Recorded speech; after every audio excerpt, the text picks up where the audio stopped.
Got to tell you, man. I got to tell you.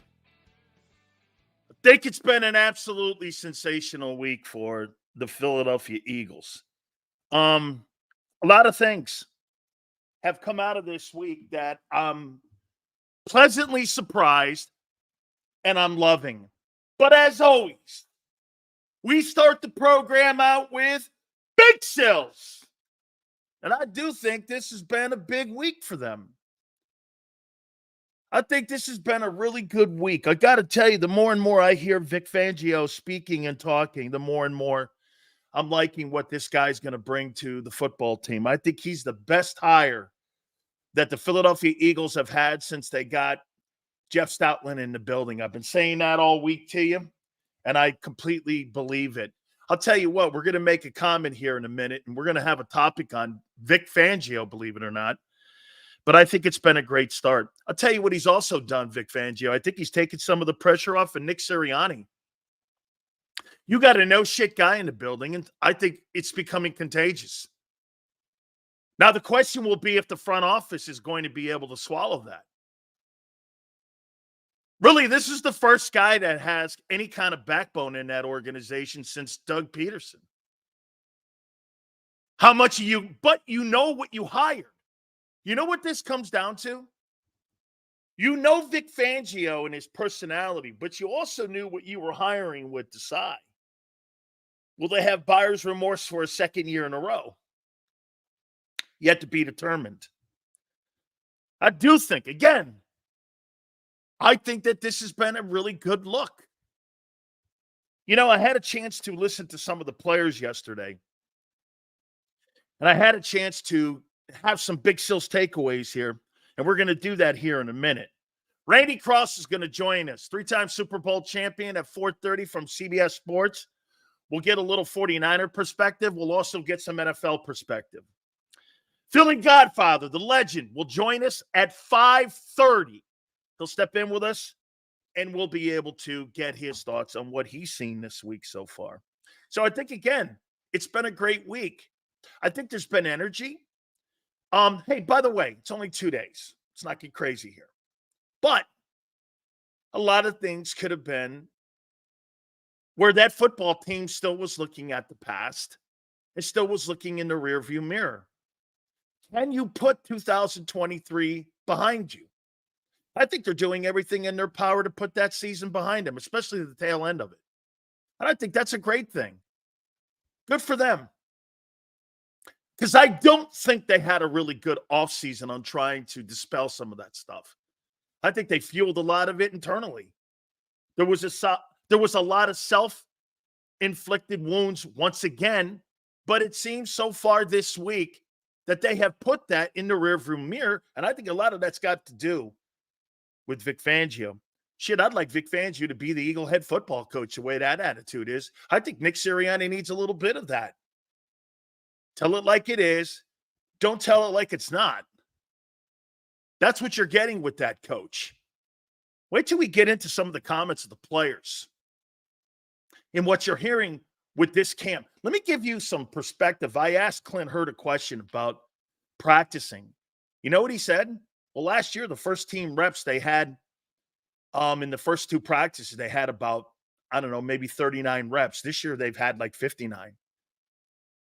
They're working harder. They're more diligent on the little things. Okay? They're trying to correct some of the problems of a year ago. Good for them. Again, good. Good. It's the right direction. Eduardo, they're going in the right direction. Big Sills. Pads coming on next week. I kind of found it a little bit peculiar that day 6 is the day that they chose to put the pads on for the first time. Okay? Hey, Flexen, you know me. I'm not going to give you kudos for doing the right thing, but I think it's been a nice week, man. I mean, I'm encouraged. I am. Big Sills, good show, brother. Thank you very much. Vic is putting backups against our first team offense to see that. Love to see that. I'd love seeing the young players getting in there and getting their reps. 34, Big Sills, happy Friday to you. You think Vic can turn this D around quickly, especially with the NFC not being as good as the AFC, to avoid another dive? 34, I'm going to use a Vic Fangio line in this, and that's going to come down to the players, but I think the scheme, you won't be blaming him or the accountability that's in that building. Okay? This is not going to be a Vic Fangio problem this year. This is going to be whether or not you have the right Jimmys and Joes. It always comes down to that. I don't care what company you have. Do you have the right personnel?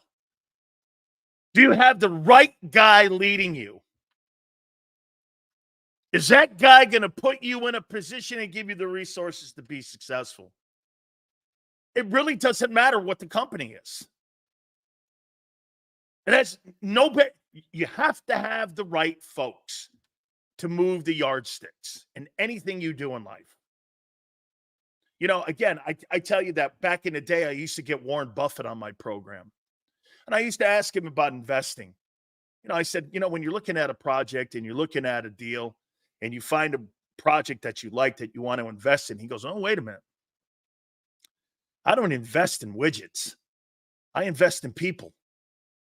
I was like, what? He goes, yeah, what you do is you find a company that's underachieving and you give them the resources, and that's how you become successful. Nobody gives a shit about a widget. How many companies you ever seen when the guy who founded the company, he leaves the company, that company goes to shit? Why? It doesn't have the same passion the guy did to start it. You think SpaceX would have the same type of leadership if Elon Musk left? Absolutely not. Every single time you see a great CEO to a guy who founded a company and he leaves, it's like looking at the Steinbrenners now running the Yankees. They may be George's kids, but that's not exactly George Steinbrenner. Okay? Or Dr. Jerry Buss and the Lakers. Hey, Jeannie's the daughter, but not quite Dr. Jerry Buss. If you get what I'm saying here. So you got to have the right people, man. He took Miami from 19th to 11th despite all their injuries in the secondary. And also, I think some of the people back there didn't want to play the style of football he wanted to play. Sills, is it true that Quinyon Mitchell is moving up in the depth chart? I'm hearing great things about him. I hear they're moving him all over the place, too. Okay? Dan is friends with Buffett or Buffet? Probably both. Not true, this guy says. A high-level leader can build a system that can succeed with or without him. Not true. Not true. Company's only as good as the people around him, just like a head coach is only as good as the assistant coaches around him. Sign Jimmy Johnson or any coach. You don't have good assistants, no matter how good a coach you are, you'll never succeed. Got to have good people around you, whether it's a talk show, whether it's a football team, whether it's a business. That's like saying you could be on an island and do it all yourself. Not happening. Not happening. All right. I want to get into, and I'm going to take away. By the way, I was listening to Birds 365 this morning, and I can't tell you how I see the team completely different than John McMullen. I think John does a spectacular job, and he has done a whale of a job at covering the Eagles for JAKIB Sports. And I admire it, love his work, but I couldn't be more on the opposite side of how he sees things. You know, he said that somebody took out of context, or somebody took the comment that when Vic said, well, he did it in college, and somebody ran with it. Well, how else would you run with it? Nobody gives a shit what he did at Georgia. That doesn't translate to the NFL. He hasn't done dick in his Eagle career. What he did at Georgia is irrelevant. It got him drafted. That's where it stops. Do you understand the things you did in college has no bearing on anything you'll do in the league? That's what gets you drafted. Then you got to transition into being an NFL player. All of that shit that went on in college has no bearing. Or Tim Tebow would be a star player in the NFL. Has no bearing. That's how you get here. That's where you get drafted in the first, second, or third round. That's what it ends on draft night. Do you understand that? Your college career ends on draft night because it's a new experience once you get to the NFL. All the successes that I had in college had no bearing on my failures in the NFL. Nothing. Everybody's good. It's a technique league. You don't get away with mistakes at the NFL level. You can get away with mistakes at the college level. Can't get away with mistakes in the NFL, especially against 13-year veteran guys like Jason Kelce. You can't make a false step. You'll get blocked. You can make a false step in college and get away with it. NFL's different, even on bad teams. I did not realize when I got to the NFL that it's a grown man league. That's right. No tricks. Very good, Prince. Absolutely true. See what Prince is saying right here? It's a grown man's league, man. No little tricks would work. Dude, Prince, I got to Green Bay. We went up there and played Green Bay. They had 4 wins. I said, oh, they suck. I couldn't believe it. The difference between the Packers and the 87 Bears coming off that 85 team was about 5 plays.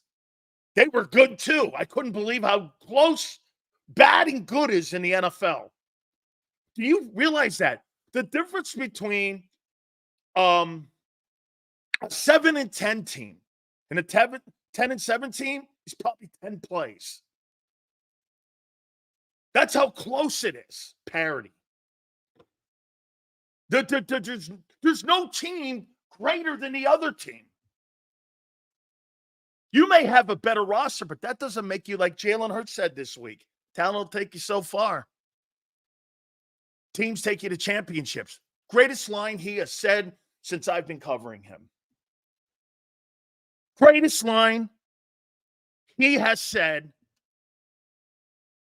since I've been covering him. I thought Jalen Hurts had his best week this week behind the microphone.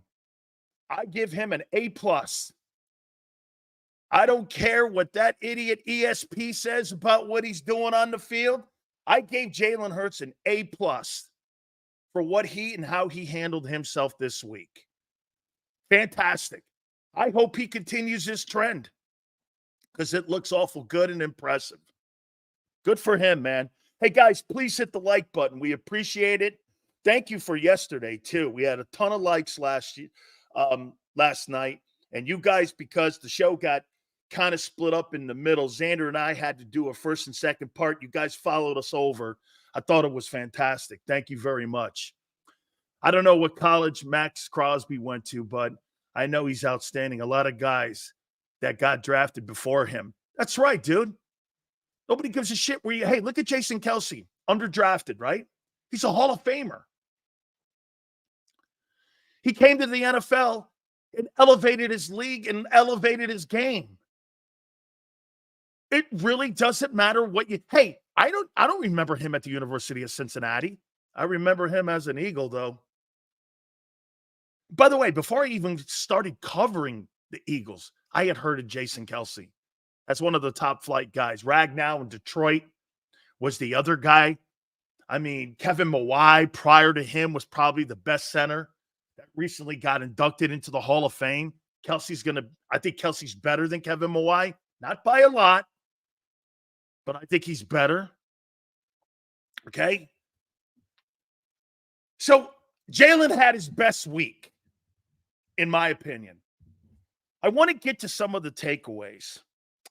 The way these players are talking about this group of coaches is awesome. Look at all this. I wrote down all these comments. Prince says we do no homework. I wrote down all these comments, and I'm going to give you my opinions on it. All of this. I think it even goes into this. Yeah. Yeah, right. Okay. Big Sil's camp takeaways from the mouths of the players themselves. Okay? I know, Prince. Big Sills hasn't been doing his homework for 38 years in broadcasting. Damn. I have no idea how we've made it this long either. I'll have to ask Big Joe Kraus that one. Hey, how long has Sileo just been fooling people? 38 years. Okay. So I went back and listened to Bryce Huff. And like I said yesterday, I completely had a different takeaway than Xander and John McMullen. I think he was telling you who he was. And by the way, whether you take it as motivation, that's up to you, not up to Vic. I didn't think Vic was motivating him. I think Vic was trying to tell him and be as transparent as possible in telling him who he is. You know how you're motivated in life when you're an NFL guy? Your salary. You're a paid professional. You're not in high school or in college any longer. Do you understand that? You're a professional. This is not backslaps and being told how great you are. You are gauged on your paycheck when you are a professional football player. Nothing more, nothing less. That's why players hold out, put their jobs at risk. That's why they demand more money. They're not doing that to get backslaps.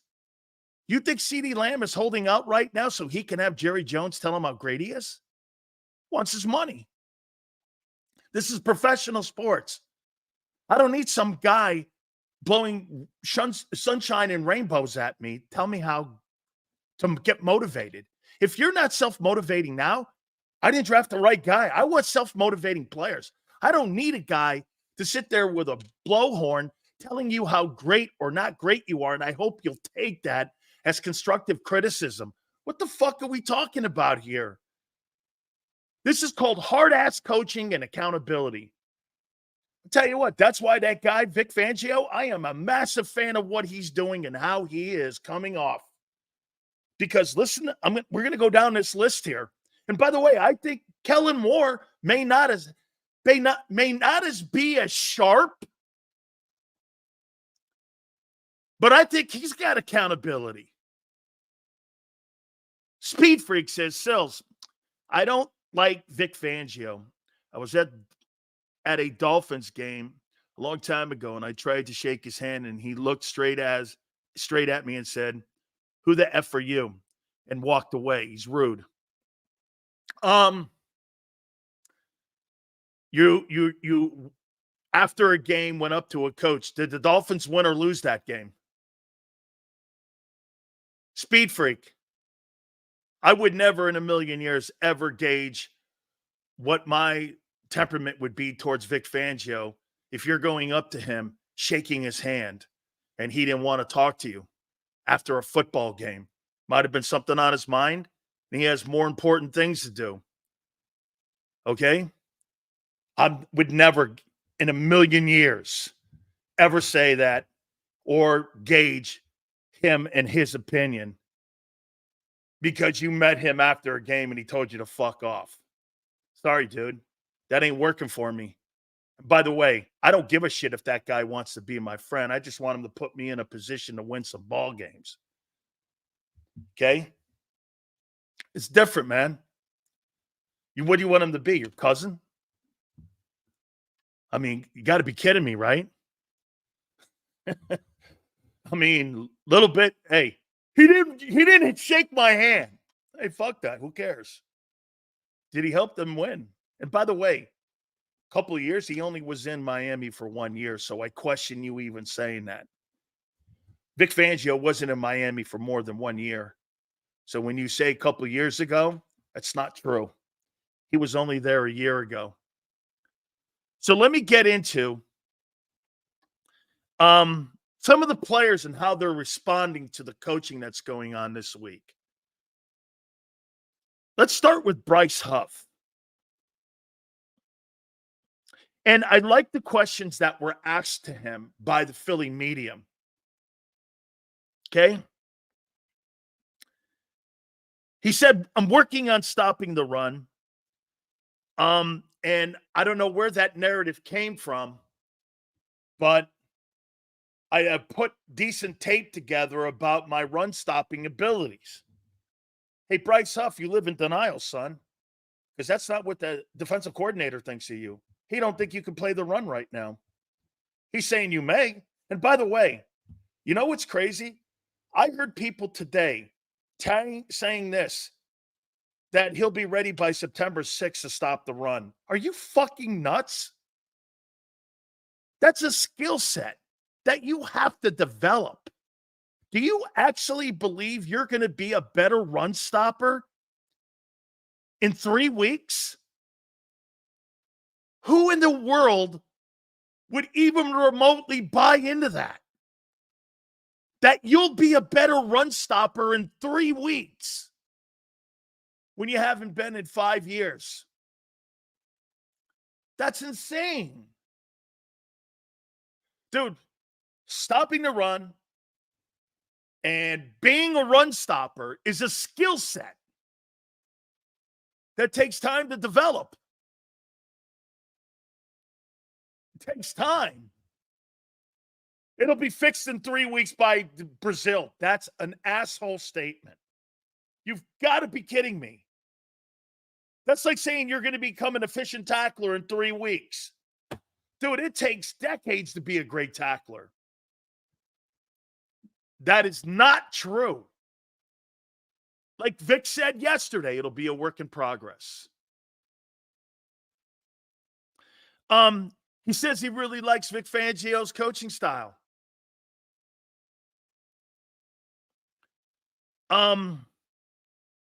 He was asked about the question that I brought to Xander and everyone. What about the fact that you're going from 450 snaps to 850 snaps? Have you done any more conditioning to get yourself ready for that? And he said this. Well, I've always prepared for 850 snaps. The difference is you have never played over 450 snaps. Now we're going to have to see if you can hang up and hang on to the war of attrition. You understand that? He has only conditioned his body as a football player to be a backup player with the amount of reps that he's got. Last year was the highest volume of reps he's ever gotten. And what was the most important thing about his Jet time and him being with the Jets? They let him walk away. They didn't trade him. They just let him walk out the building because they thought he's not good enough on what they need when it comes to be a 3-down lineman. The Jets quit on him. Now, does that mean the Jets are right? No. But the Jets don't believe he can be a 3-down defensive player, or they would never have not traded him. Shit, even Howie Roseman traded Jalen Reagor. I mean, if there's some value to you,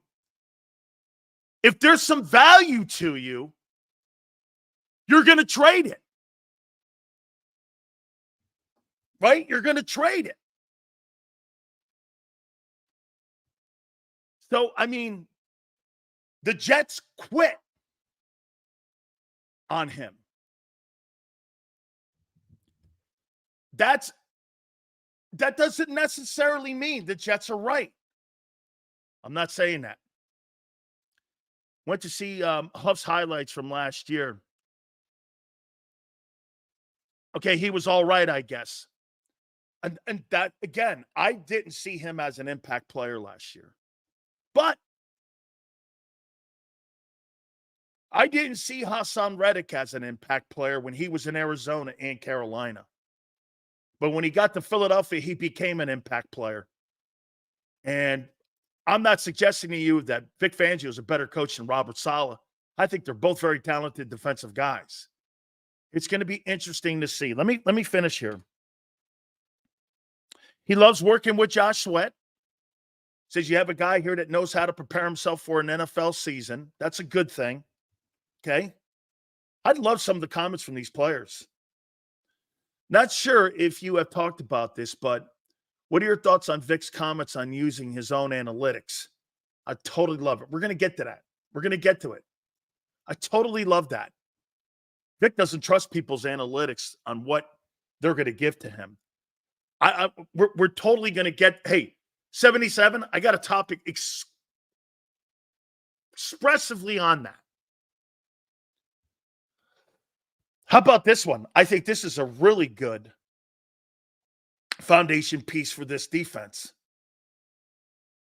Anytime you're working against Jordan Mailata and Lane Johnson, you're going to have talented people to work against, and it's going to make you each and every single time when you go in to a football game and you're working with the absolute best.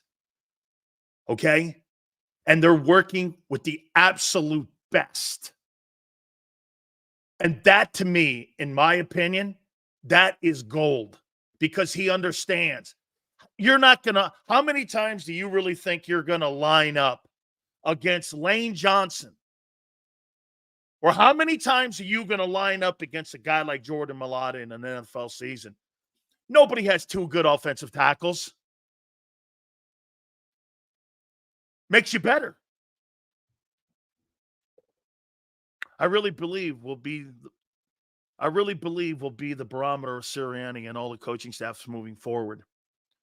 When Vic said that Howie's blood was boiling, hey, I promise you guys, we're going to get to a topic here that's going to challenge what some of you guys are thinking already, and I know what some of the people are thinking. I even heard John McMullen say it, and I agree.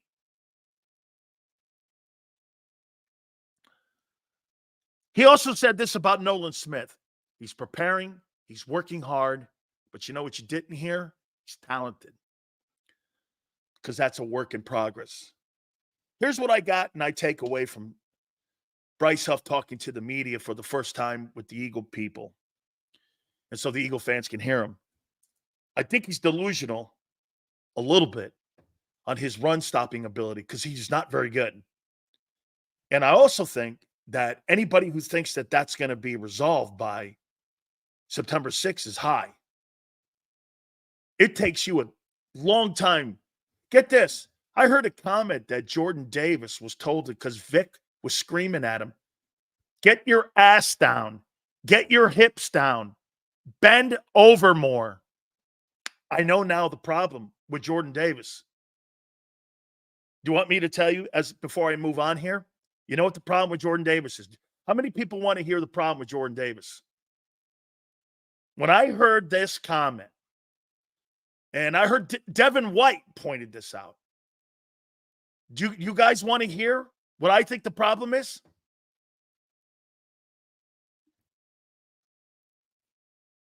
There you go, Kyle. Lazy fundamentals. But get this. Leverage, Twiz, perfect. All of you are correct. He is so talented. He thinks he's in college still. And he can get away with that. And Vic screaming at him, get your ass down. Play with leverage. This is a league you can't do that with. You're not playing Vanderbilt. You're not playing Kentucky. Get your hips in the right position. It's so true. Dude, I learned so much from a defensive coach named Lamar Leachman. He goes, you're so strong and you're so fast, Sileo. You know what your problem is? You're lazy. And I'm like, lazy? I'm not fucking lazy. And he goes, you're lazy on technique. You think Kevin Glover or any of these other centers that you're going to be able to do that shit to? If you get high, no matter how good you are, they're going to drive you off the ball because they got better technique and better footwork than you. Oh, yeah. That guy's got to work on his fundamentals more. But you've got Clint Hurt. You've got Clint Hurt. And you've got Vic Fangio. Boy, I'll tell you what. This might be the best coaching staff Nick Sirianni's ever had so far, including Shane Steichen and Jonathan Gannon. This might be your best staff that you've had since the Super Bowl 17 year. You've seen the problems since day one on his leverage. He's way off because his ass always is way too high. No Diddy. Marshall, I've said that you're right since day one. Get your ass down in a proper position. If Jordan Davis just takes the little things that Vic and Clint are teaching him, he'll be all pro. He'll be all pro. And all the things you want with Jordan Davis will come true. Makes me think that as much as I hate to say this, Tracy Rocker didn't do a very good job developing him. Okay? Tracy did not do a good enough job. And get this, Tracy had him at Georgia. Okay? So, I mean, I love Tracy Rocker. You know I do. He's one of my teammates. But, yeah. So let's go to Cam Jurgens now. This was really good. Here's some of my takeaways with Cam.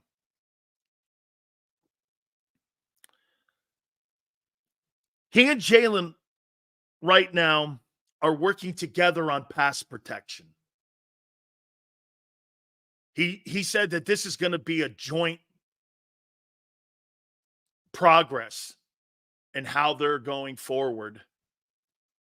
And this is going to be a joint effort between the two of them to pick up because of what Jason Kelce brought to the table for years.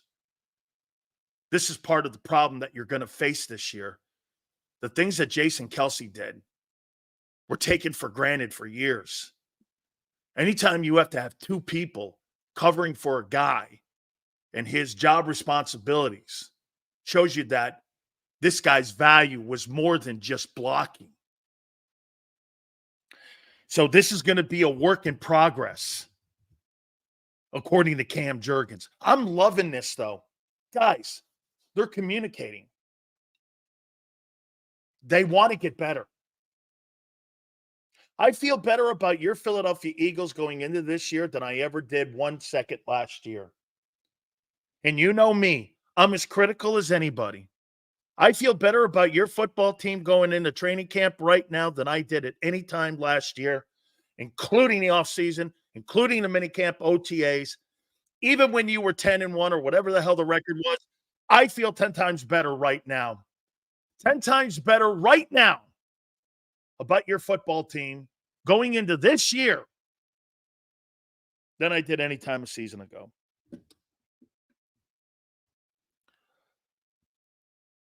Hurts is definitely taking more of a role in protection. And this is Cam Jurgens. He said he's definitely taking more of a role in it. Great. Maybe it'll help him identify the blitzing more because they're going to blitz him early. Okay, they're going to blitz him.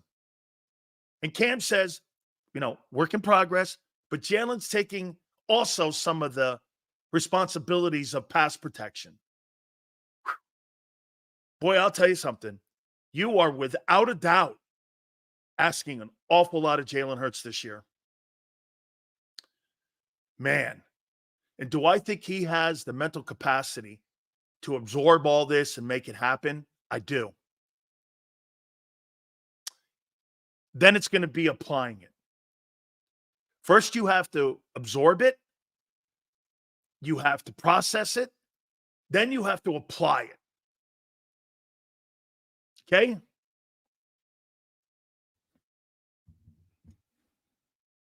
Here's something that they said they're working on as an entire offensive line. This is Cam Jurgens. We're working on communication up and down the line. And it's really working well. That's why we got out to a nice start this week so far, because we've been working on communicating with one another going up and down the line. And I'm like, this is gold. Dude, you're giving me a Woody. This is great. This is the first sign I'm hearing things with these coordinators that are making sense that I'm going to go, whoa. Whoa.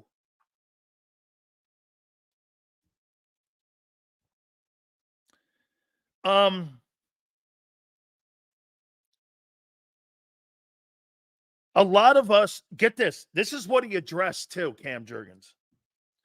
All of us will handle blitz calls this year differently. We're handling a little bit differently this year because of all the communication. And by the way, this is what he said on why the meltdown happened and why they struggled with blitzes and why they struggled with things later in the year. You know what he said? We didn't have players in the right position. That's Jeff Stoutland, too. That's Jeff Stoutland. Also, we didn't have players in the right position last year. Okay? We didn't have them in the right position. And we were a little confused. And we didn't have the proper answers. Holy shit, accountability. He's covering for owner and front office. How come the coordinators speak clearly and little Nick just goes on tangents? Hey, senor, let's do this. Let Nick do that shit. Stay out of the way.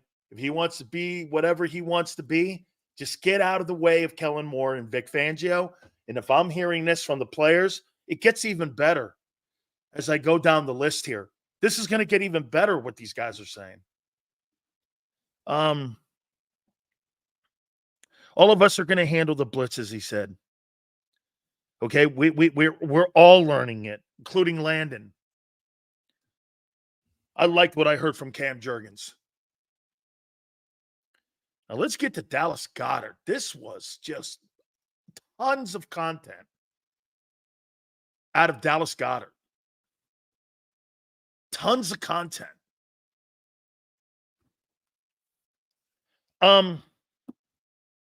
Offense is doing well, he said. Really enjoys what they're doing and in the installments. You know what he said too when asked the question about Vic Fangio? He goes, do you know what makes that and what they're doing so good? It's multiple fronts and multiple disguises. That's one of the top 3 players paid at tight end saying that Vic is going to be moving people around and having knowledge is going to be instrumental on that side of the ball. He says they're using multiple fronts and multiple disguises.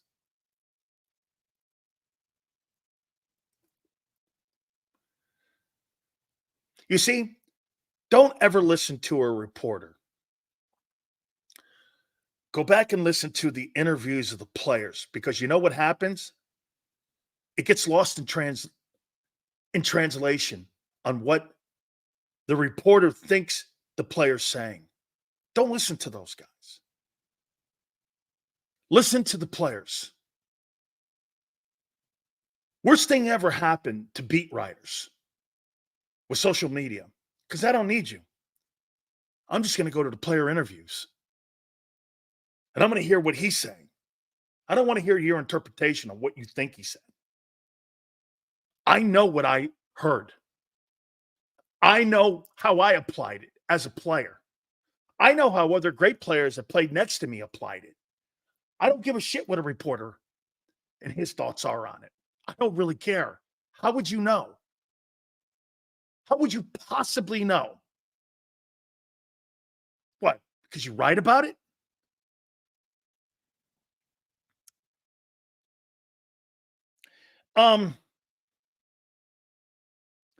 Ask the question. This is Dallas Goedert. He goes, some of the things that we're doing right now is all terminology. And we have to understand terminology a little bit different. So there is a new terminology sheet on the offensive side of the ball. He goes, something that was said something a year ago is a little bit different today in a nuance on what Kellen wants. So that's something that we're still work in progress. I found that to be a little troubling because if I'm the coordinator, I'm not going to make their job harder. I'm going to make their job easier. I would like to make the plays fit to what they know, yet change the plays. But I don't know how you could do that at the same time.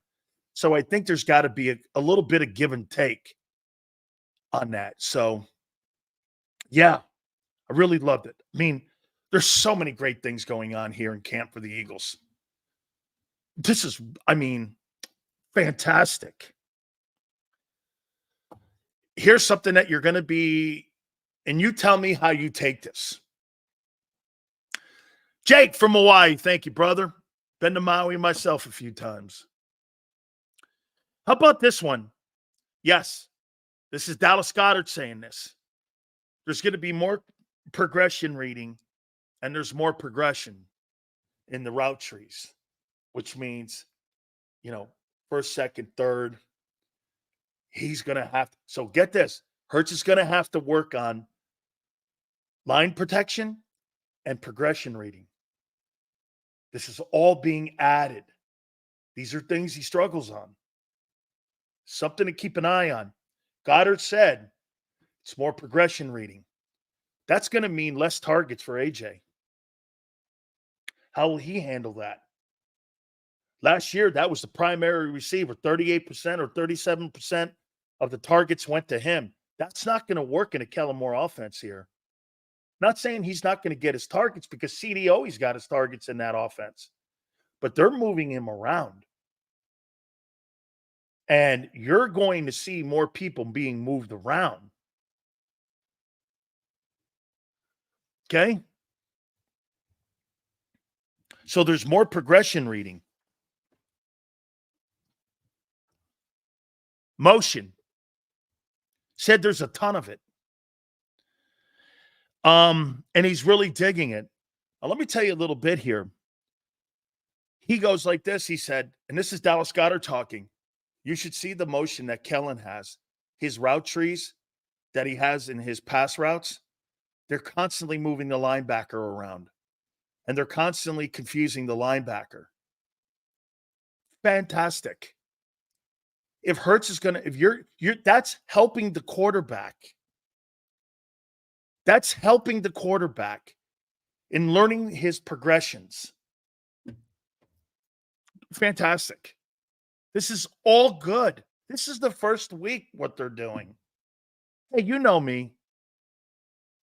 I don't throw sunshine and rainbows at anybody. But these are the players talking. Also, you remember, to all your elite, even though, like I said, since being married, Philly, 5 divisions to our 3. James, I know. Hurts sucked at checkdowns and progression panic and either ran or dumped it out. Let me tell you something, man. You're listening to the players here again. He loves going against CJ Gardner-Johnson. Gardner-Johnson's talked shit to him, and they're man, what you're getting is like competition between the great players and the young players. This is good, man. This is good. Goedert playing against Gardner-Johnson. Hey, how about this too, man? You know what one of the great camp watches and must-watch TV? Can anybody, and I know you guys over at NovaCare, I know you guys watch the show. Can you please do me a favor? When you guys go to pads, can I watch Jalen Carter going against Micaiah Becton? Can I watch that? Because I want to see that. And I want to see Jalen Carter getting Tyler Steen better. I want to watch that. Tyler Steen cannot have any more of a greater player to improve his game on than that guy. You want an all-pro right guard? You've got an all-pro defensive tackle playing against him. He going to whip his ass into shape or off the team. Perfect. Because if you can stop Jalen Carter, you're going to have a starting role for 10 years. Hey, You beat Jalen Carter, you'll beat 9 out of 10 defensive tackles in the NFL on a Sunday basis. What more can you ask for? Even if you beat him 50% of the time, even if you only win 30% of the time, you're going to start in this league. Same thing but going against A.J. Brown or Devontae Smith. Hey, talent makes other players more talented. Health obviously will be an issue for Dallas Goedert. He said, look, I'd love to have 100 catches and 1,000 yards, of course. But this is going to come down to my health, as it always is. Ben, Hayseal's killing might be simplifying and reforming the whole thing like that guy in Seattle is on defense. It seems to me, though, they're asking him to do a lot. Hurts. Help in protection and also progression reading. That's more than they asked him to do a year ago. Okay? That's more. By the way, he likes Calcaterra. By the way, the guy that they got, that free agent guy, is not in the landscape of being the second-team tight end. Okay? Grant Calcaterra's got that job locked up. Unless something catastrophic happens. And they're even talking about going to 2 tight end set.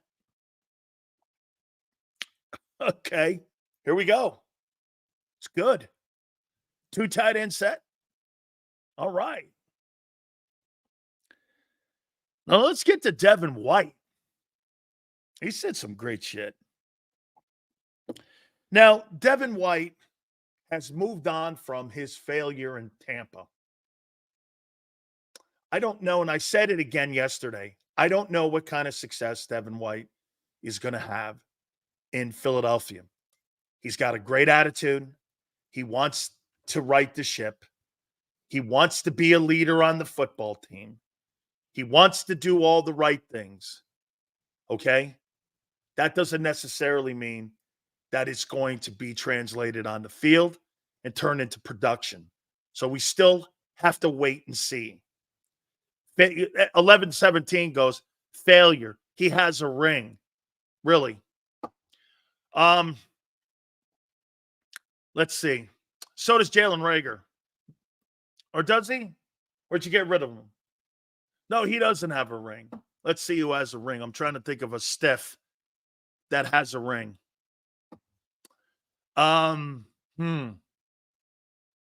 Pick any stiff that's on a roster, 53 man. Because the last 3 years he's been a stiff. Don't talk to me about Devin White being a good ball player.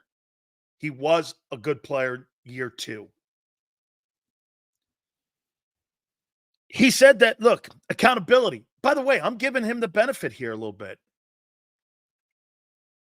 He said versatility in a Vic Fangio defense is essential.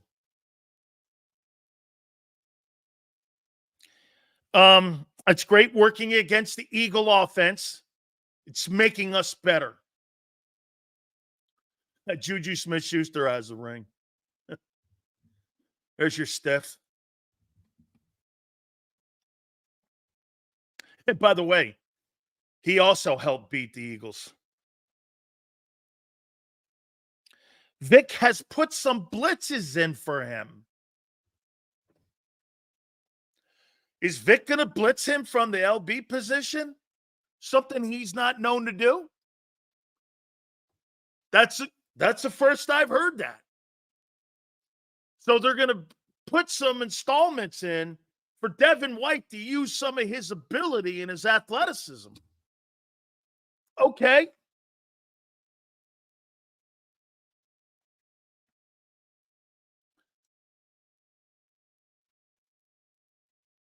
He's put the past behind him.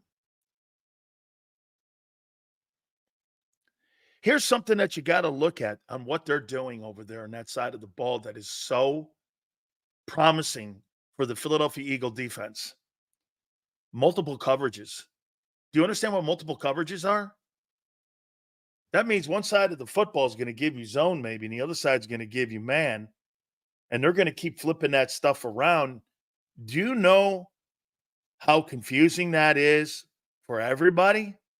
If you're not on the same page, don't be shocked if you see the Packers with a wide open guy in that opener have a wide open touchdown, because if you're not on the same page and you don't have experience in the secondary, they're going to eat your ass alive. So you need to get as much practice time as possible in, and you need to have a lot of communicating.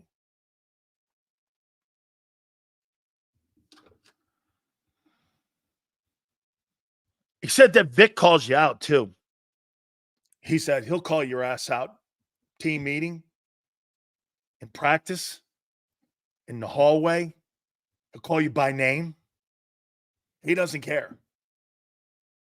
He just doesn't care. He has no filter. Hey, that sucked. Needs to be better. Now, on the other hand, you know how you coach? If you're going to use that tone, you still have to come back and go, that's a fantastic job. It can't be one-sided. You can't have a coach that's constantly just hammering you.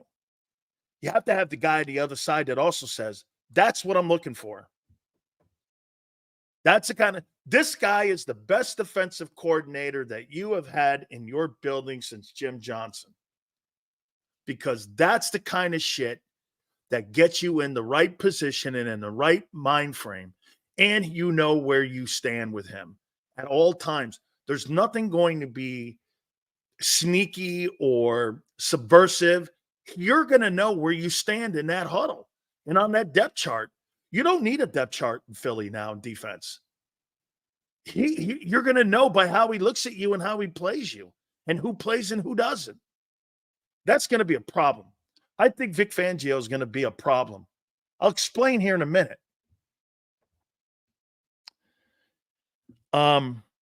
He said this. He calls out Jalen Carter and Jordan Davis all the time. Get your ass down. Hey, hustle to the ball. Let's go. What are we doing here? He said playing with guys like that, and he goes, those are his boys, because, you know, those SEC guys are thick as thieves. Most of the time they were recruited to the same schools. Most of the time that you've gone to all-star games together. You were on all-star teams together when you're in the SEC. That's a good thing. That SEC blood is real. And they're very proud to come out of that conference and represent that conference. And you can hear it in his voice. You know, he goes, hey, I went to LSU. Those other guys, of course, are Georgia guys. He said we used to talk even when I was in Tampa. That we'd get on the phone with one another and just start talking about what's going on.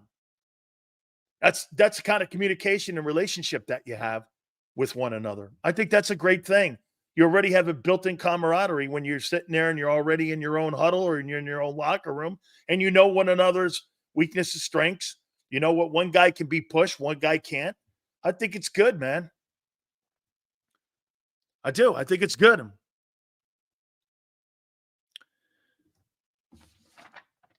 I think, again, listening to these players talk, motion. I think there's a new vibe in the building. I really do think that there was you know what? And I'm not going to make James Jones. You're probably going to hate this, but I'm going to kind of give a little bit of a hall pass here. That team was worn out from that Super Bowl run. Mentally. In those first 10, 11 games, they were winning on talent. And that's why Jalen told you, talent will take you so far. The team fell apart in the second half. You won 11 games on talent. Talent will only take you so far. Good teams take you to championships. I think that's exactly what he's saying to you about that 2023 season. Okay? Yes, sir. Good for you. We get to the second topic. This won't be as nice. And again, when I listen to players talking And get this, do you understand when someone disagrees with me on my take on what a player says, and somebody tries to give you their opinion on what they thought that player says? Both are right. The only difference with me is I played next to people that have been talked to by these coaches like this. And I've been talked to like this. I know what they're saying. I know what they're expecting. I don't need to have a translator. I don't need a translator. Okay? I don't. Buddy Ryan used to get in Jerome Brown's ass every fucking day. Get your ass go. He used to destroy Mike Singletary. You're supposed to take what Buddy said to Mike Singletary and not apply it, that he was killing him. You got to always remember where he's coming from, though. He killed him. Mike Singletary said, I didn't think I could ever play for the guy. He goes, I never thought I could play for him. He used to kill me, man, for about 3 weeks, man. I got back to my locker. This is Singletary telling me the story. He goes, Buddy's just killing me, man. Film room. Singletary, what the fuck are you doing? Get your head out of your ass. What the hell's this? That sucks. He says one day, man, he's after practice on 2-a-days up there in Dearborn. He's like, he puts his head down. He goes, I can't play for this guy. Buddy Ryan comes over to him. He goes, hey, 50, if you listen to me, you'll be in Canton. Walks away. He goes like this. He goes, right from there on, I knew it. I could play in this league. Okay? Hey, 50, you listen to me, you'll be in Canton. Not just a good player, you'll be in Canton. You hear me, 50? Hey, 50, you listen to me, you'll be in Canton. All the shit that he said negative to him, Mike Singletary forgot he said. Because that he never forgot. Killed him. 3 weeks. He goes, I can't play for this guy. This guy, I can't play in the NFL. Hey, 50, if you listen to me, you'll go to the Pro Football Hall of Fame. You'll go to Canton. That's coaching. Build them up. Tear them down. Tear them down, build them up. I can't tell you how that used to be a theme with my coach, Jimmy Johnson. Tear us a new one, Monday to Tuesday. Build us up Wednesday to Saturday. It was a theme. You could always count on getting your ass handed to you on Monday and Tuesday.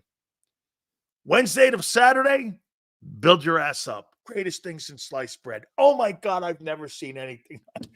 First 2 days of the week, what the hell is this? We beat a team by 46 points, and they're still kicking your ass. That's coaching. So when I hear something or I read something and I look at a depth chart or what have you, I look at it completely different.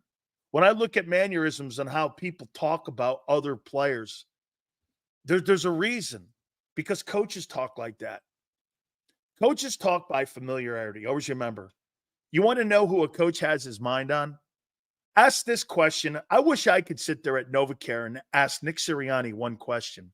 At the number 3 wide receiver position, what guys do you like? And if he names them in what order, that's the order that the organization's looking at them in. Some other guy, a reporter, would look at that as being nothing. To me, how you put him in a category and how you identify him, I know who he looks at as a depth chart. He'll look at Paris Campbell, the next guy, then the third guy, and that's how it will be. Because he's on the topic of mind. Who's the backup role player going to be for the defensive tackles? First guy he names will be the rotation guy. Who's going to be if one of the receivers happens to get nicked up, Devontae Smith or A.J. Brown? Who's the guy going in? First guy he names, we have a collection of guys. Or maybe that guy's not even on the team yet.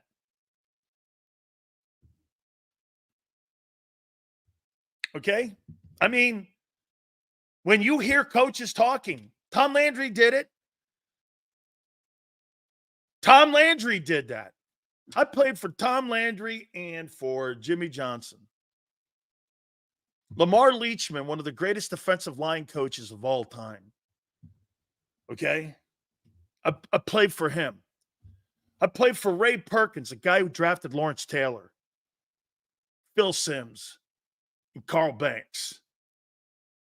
I know how these coaches talk. It's nothing friendly. Now, it's different today. It is. Let's get to this topic here. I think Xander's on the road today, so I don't think we're going to be able to get him when it comes to not sure if we're going to be able to get him because he's on the road doing some work today. So he's been killing it, by the way, on Birds 365. Those guys, him and John, I think they got to do a show tomorrow too. So they're going to do like a 30-minute show tomorrow because I was listening a little bit. So if not, don't worry. Get our friend Randy Cross will be with us from CBS Sports at 4:30. And also, we will have Philly Godfather on with us. That'll be at 5:30. Wilbur was playing at the same time as LT. He didn't get the credit. He was a monster. I'll tell you this. Wilbur Marshall was one of the greatest hitters in the history of pro football. And Wilbur Marshall was a sensational football player.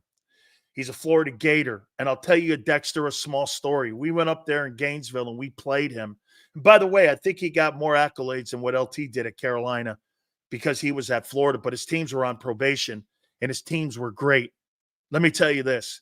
So we're freshmen going up there. We're early in our careers at Miami. And we go up there and they beat the piss out of us. We still went on to win the national title. They beat us 28-3. It's the biggest ass kicking in the history of Miami and UM series. We used to play it every year, first game of the year. They crushed us. We went on to win 11 games in a row, win the national title. And Wilbur Marshall hit Alonzo Highsmith. Highsmith comes walking off the field. And I heard Wilbur saying something. He's from Satellite Beach. He was a tremendous athlete. Tremendous. Scored 25 points a game in high school as a basketball player. Could have did anything he wanted. He was so fucking amazing. And he was pointing down like this. And Highsmith comes walking off the field, and I go, what'd he tell you? He goes, he told me next time he saw me, he was going to kill me. And I went like this. He did? And he goes, I go, what'd you tell him? He goes, I told him I believed him. Hey, Dexter. He goes, I told him I believed him. Wilbur Marshall is a legendary Floridian. He is a legendary Florida Gator and a legendary football player in that state. And yes, he was spectacular. Hey, do me a favor. Google the Wilbur Marshall hit, I think, on Eric Hipple. Okay? Google that hit. All you see is this. It looked like a hockey hit. Like Lindros when he got laid out by Scott Stevens. Dude, Wilbur Marshall, ultimate badass. No question. And he was one of Buddy's guys. So you had that guy on that defense, and you had Mike Singletary, and you had Plank and Gary Fensick.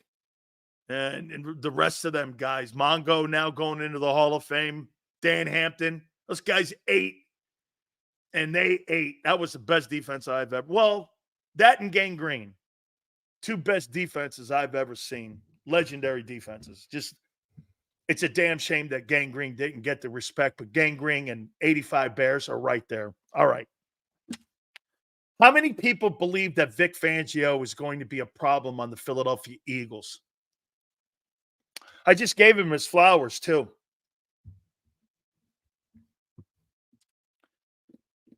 Is Vic Fangio going to be a problem for Eagle management?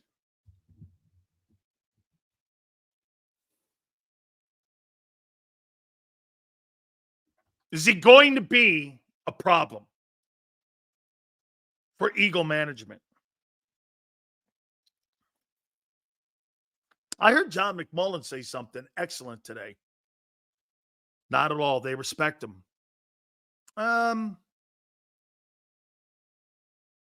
Haas.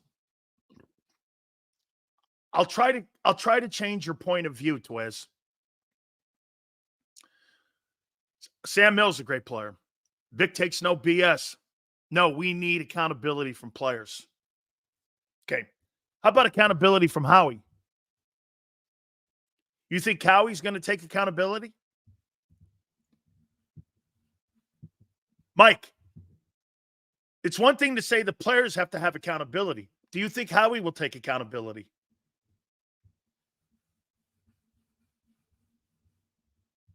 Why would he be?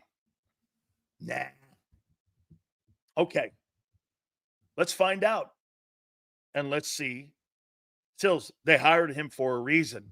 They also hired Brian Johnson and Sean Desai for a reason. Those reasons were wrong. Don't make that sound like a certainty. Am I right when I say that? Okay, well, here's my take on why he'll be a problem. Why do you think James Bradberry's on the team? I know now, listening to Devin White, James Bradberry might not be the most talented player versus these young new studs you have. But he's more intellectual because he'll know where to line up versus these other players who've never been in multiple schemes or NFL defense. Just because you're the more talented player doesn't mean you're going to start over James Bradberry. If James Bradberry knows what he's doing, he's going to start. I don't think the Eagles want him to start at all. I agree with John. No way do they want him to start.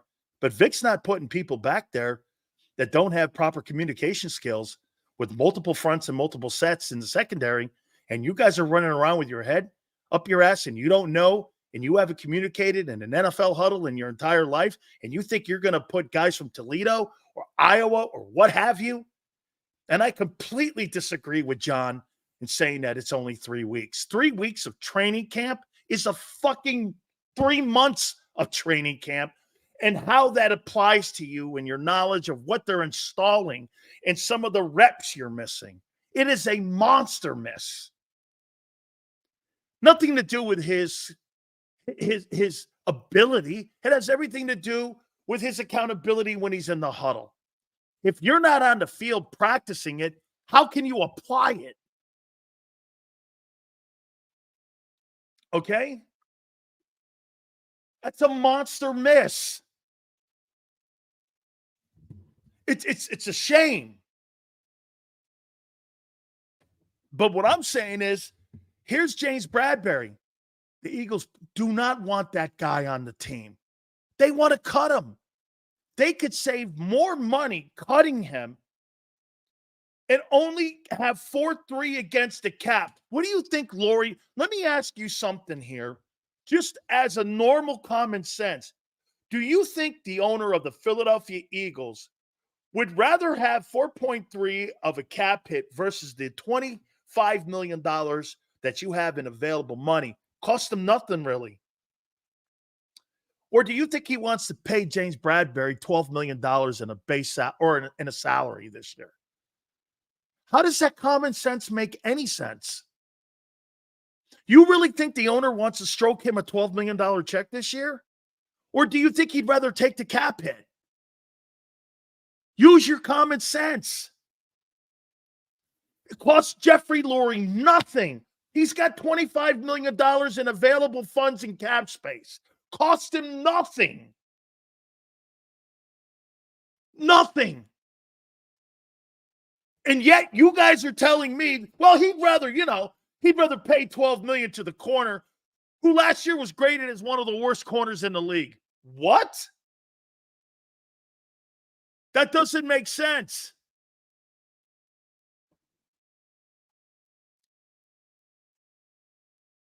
Same cap hit now as it would be in 3 weeks.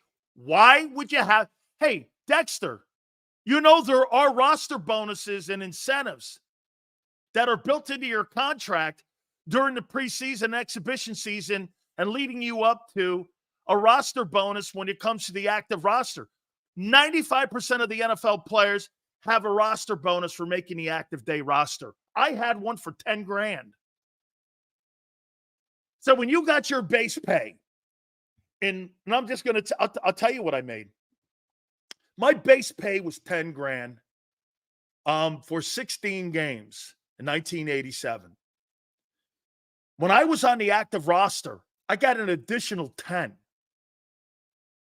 If I played 40% of the plays in that game, I got an additional 3. And if I stacks or what have you, I could make 20 grand in one game.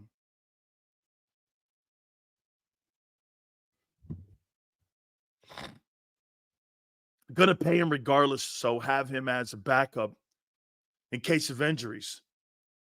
How about this, James? I think there's a chance he may start. You know why?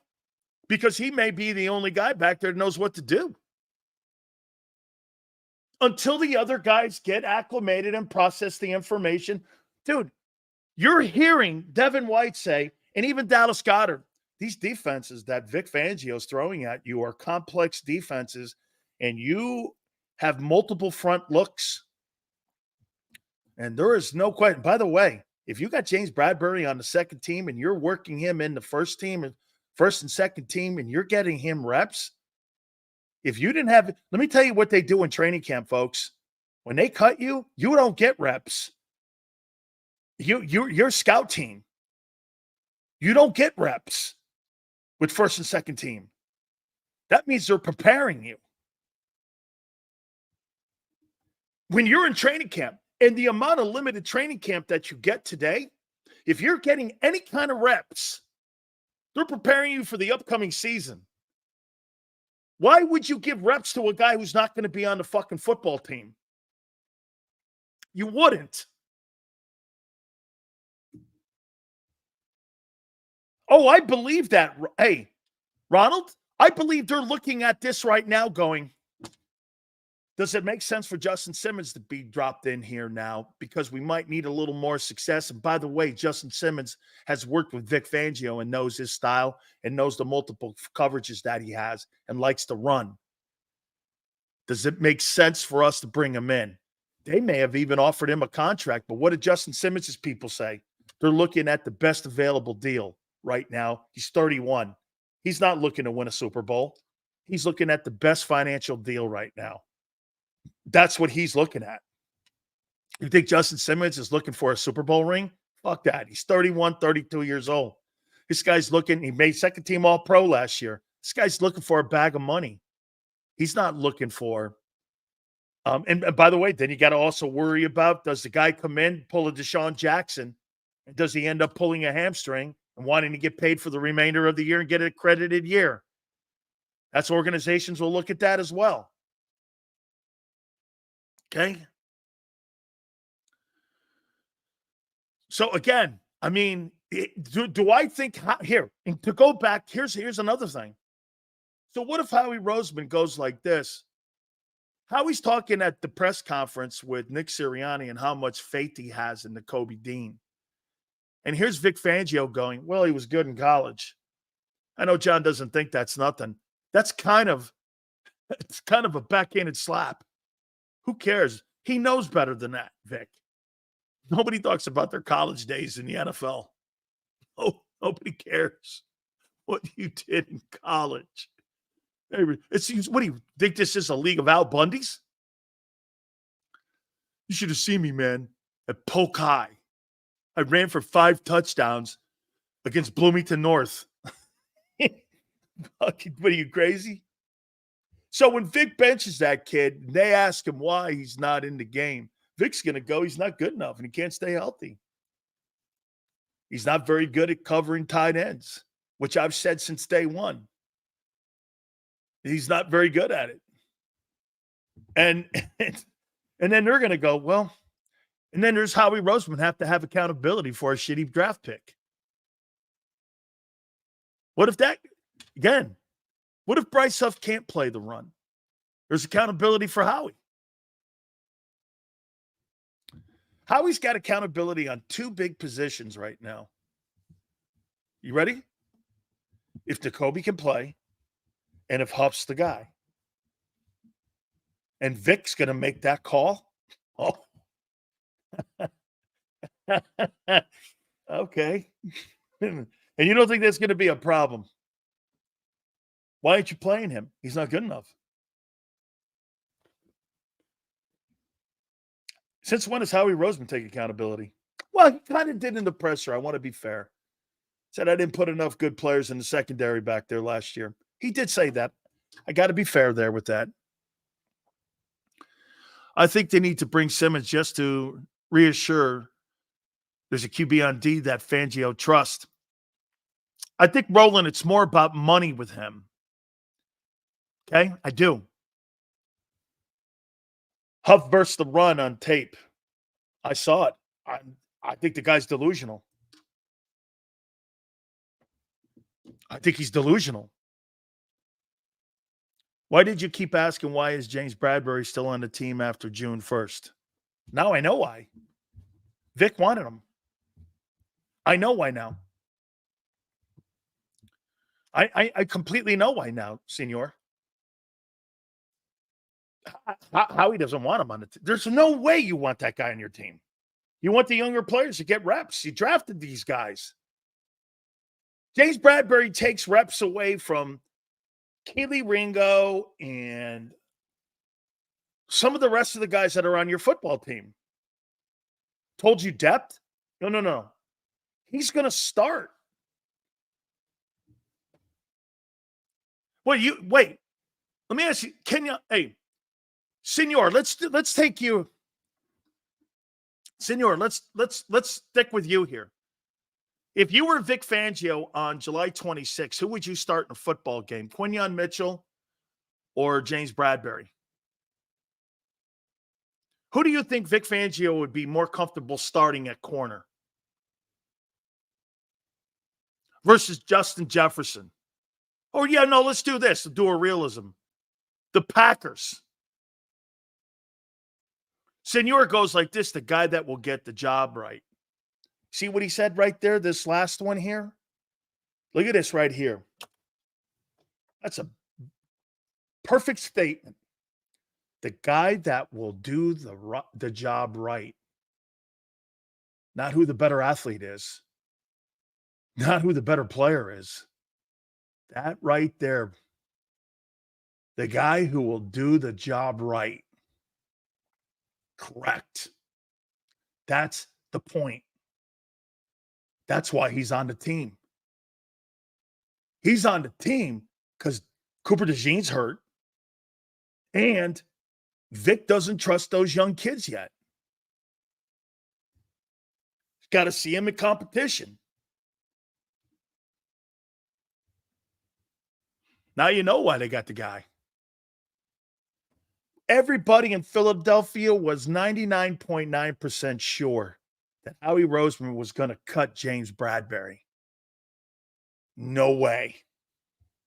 They were never at any time going to cut him because Vic's influence said, I need that guy so that the young guys can watch him play the position. Dude, when you watch a guy who knows what he's doing and you're a younger player, you eyeball these guys. And you're Keely Ringo or you're Isaiah Rodgers or you're some of these guys and you're watching James Bradberry play in a Vic Fangio defense. And by the way, I think Vic probably thinks he could have a bounce back year like 22 playing in that type of system that they have with the multiple coverages. You hear what Dallas Goedert said? The defense looks like it did in 22. Well, if that's the case, Bradberry's part of that. He was second team All-Pro that year. Okay? Right?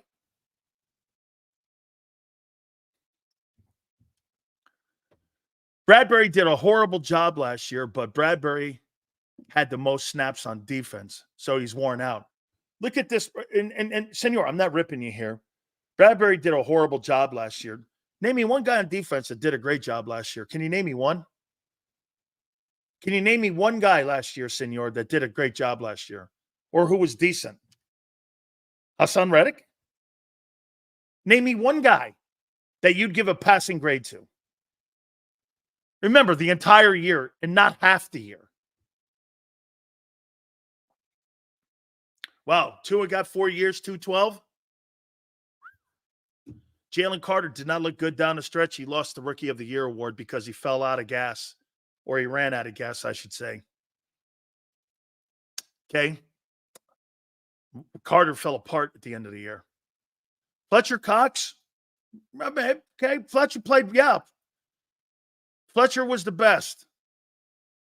He's no longer on the team. And by the way, you're right. You know, I think Andrew G's right. You all sucked. How you doing, Ken? Appreciate you doing it, brother. So if you ain't first, you're last. Are you disputing that? I think Ringo and Rodgers needs to start.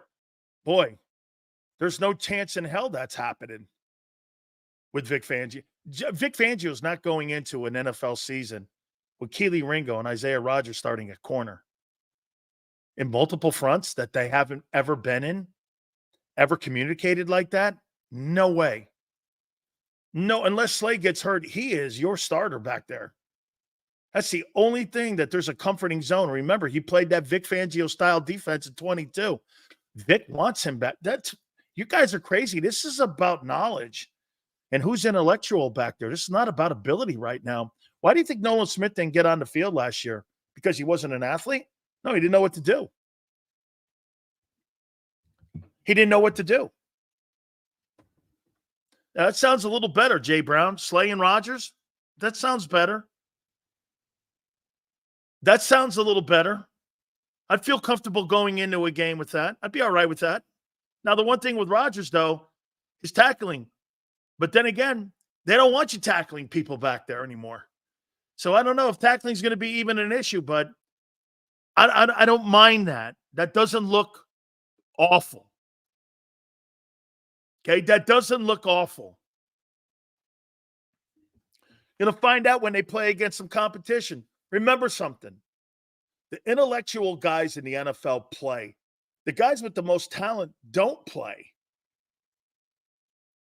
The times that the guys with the great talent start playing is when they start picking up the intellectual part of the game. Dude, I'm telling you, when you get into an NFL huddle, these playbooks are like this. In a college playbook, they're like kind of this. They're a little, okay. But you get 4 years in the same system and you play behind a guy and you get matriculated into playing and you've got time to develop and practice. They put you in these positions. You pick up the system. When you get to these pro levels and they got these books like this, you're expected to know it now. If you want to play, these offensive books are like this. They're all on tablets now. They don't have playbooks, I don't think, like they used to back in the day. And I think the majority of this shit's all on tablet now. Okay? So you think Mitchell is eventually going to be starting sometime this year? Yeah, you're hoping. I want to get the kid in the game as fast as I can. That's going to be up to him. Why do you think the kid's not going to be the opening day starter? You know why? Does he know what he's doing? And if Vic feels comfortable and puts him in there, that's a win for Howie. Absolutely.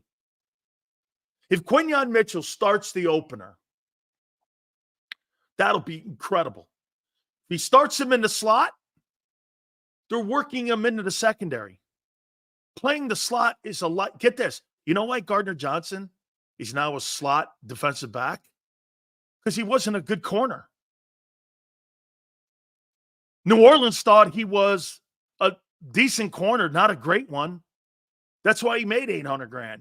That's why he was down on the bottom end of the roster. How he went in there, they dropped him in the slot. Led the NFL in interceptions out of the slot. He didn't lead it out of the cornerback position. He was drafted out of Florida as a corner, not a safety. Remember that. He wasn't drafted.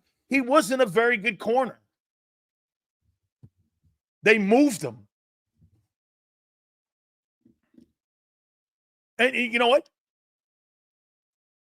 Moving from inside to outside, that I've not heard, but I get it. See, that's how I would have done to Kobe Dean. I'd have put him at will, weak side linebacker, worked him into the middle. That's what they did with Seth Joyner. They played him in the weak side and then moved him in, and he became the inside Mike Backer. That's how you develop a player. Same with Malcolm Jenkins. I don't think that management will react much to Vic Fangio's decisions due to the simple fact that it's on defense, and Howie and Jeffrey are offensive-minded people. If Kellen did it, then hell, and yeah, Mikey, you're not off on that. However, if Bryce Huff can't play and you gave him $18 million, there's going to be some accountability. Don't you agree? I mean, dude, get this. John McMullen's trying to tell you with the comments that Vic Fangio made that was a nothing thing. Oh, I'm sorry. I think that was. And to sit there and say you think you're really going to turn it around in 3 weeks by September and turn that guy into some sort of fucking run stopper like Lawrence Taylor, you're out of your tree. That takes time to do. That's going to take a full year. Hey, you don't even know if he could play 900 reps. Let's see him get through 900 reps first. Or 800. Let's see him get through 500 reps. He's never played 500 reps. Now you're going to be asked to play 800. Let's see if he can hold up. He's a little dude.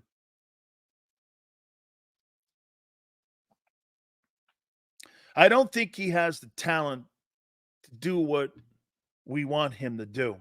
Twiz. But I think Vic is smart enough to put him in a position to be successful. Okay? I think once they find out his deficiencies, they'll work around him. He's smart enough, the DC I'm talking, to work around him. Okay? I think he's smart enough. That's right, Fly. You're going to run the ball right at him. Hey, one thing I'm not doing, I'm not running the ball early on Jordan Davis or Jalen Carter. You see what those monsters did last year in the first 6 weeks? Why would I run my face into a wall when I know that they're going to absolutely shut the door on me? I'm going to run at the perimeter. I'm going to run at Sweat. You know why I'm going to run at Sweat? Eagles don't like him. Either we're going to move him, have gotten cold on him, whatever. Try moving him. Then you got a guy who's got a reputation, and the only person that thinks he can play the run is him. That's important. But look at his tape. I saw it. It's not good. Okay? Change can happen. Jordan Mailata proved that. Are you trying to tell me you think that Bryce Huff is the same talent as Jordan Mailata? Jordan Mailata never played the sport in his life. This guy's been a pro football player for 4 or 5 years. There's a difference. This guy didn't even know how to put shoulder pads on. And now he's the third best tackle in the sport. Really? You got to be kidding me. James goes, I'd take Reddick over Huff. And Reddick has his own issues. Has his own issues against the run. Was not a proficient run stopper and not very good in dropping back. That's why he didn't want to drop back in coverage. For the record, his pass coverage too stuff, I want to see how he does when he's got to cover somebody like a Travis Kelce or that kid in Baltimore in week 12. Shit, the guy in Washington or that kid Ferguson in Dallas. Tight ends you got to cover. So Huff's going to, here, let me see this. So here's who Huff's got to cover just in tight ends. So he's got to cover Kyle Pitts in the Monday night game against the Falcons. I don't know who the Bucks have. Hey, you want to hear something pretty insane about Mike Evans? I didn't realize this. So Mike Evans is going for his 11th straight season of 1,000 yards, and only Jerry Rice has done that. I tell you what, I have underestimated how great a football player Mike Evans is. He's got a Super Bowl championship. He's going for his 11th straight season of 1,000 yards. Incredible.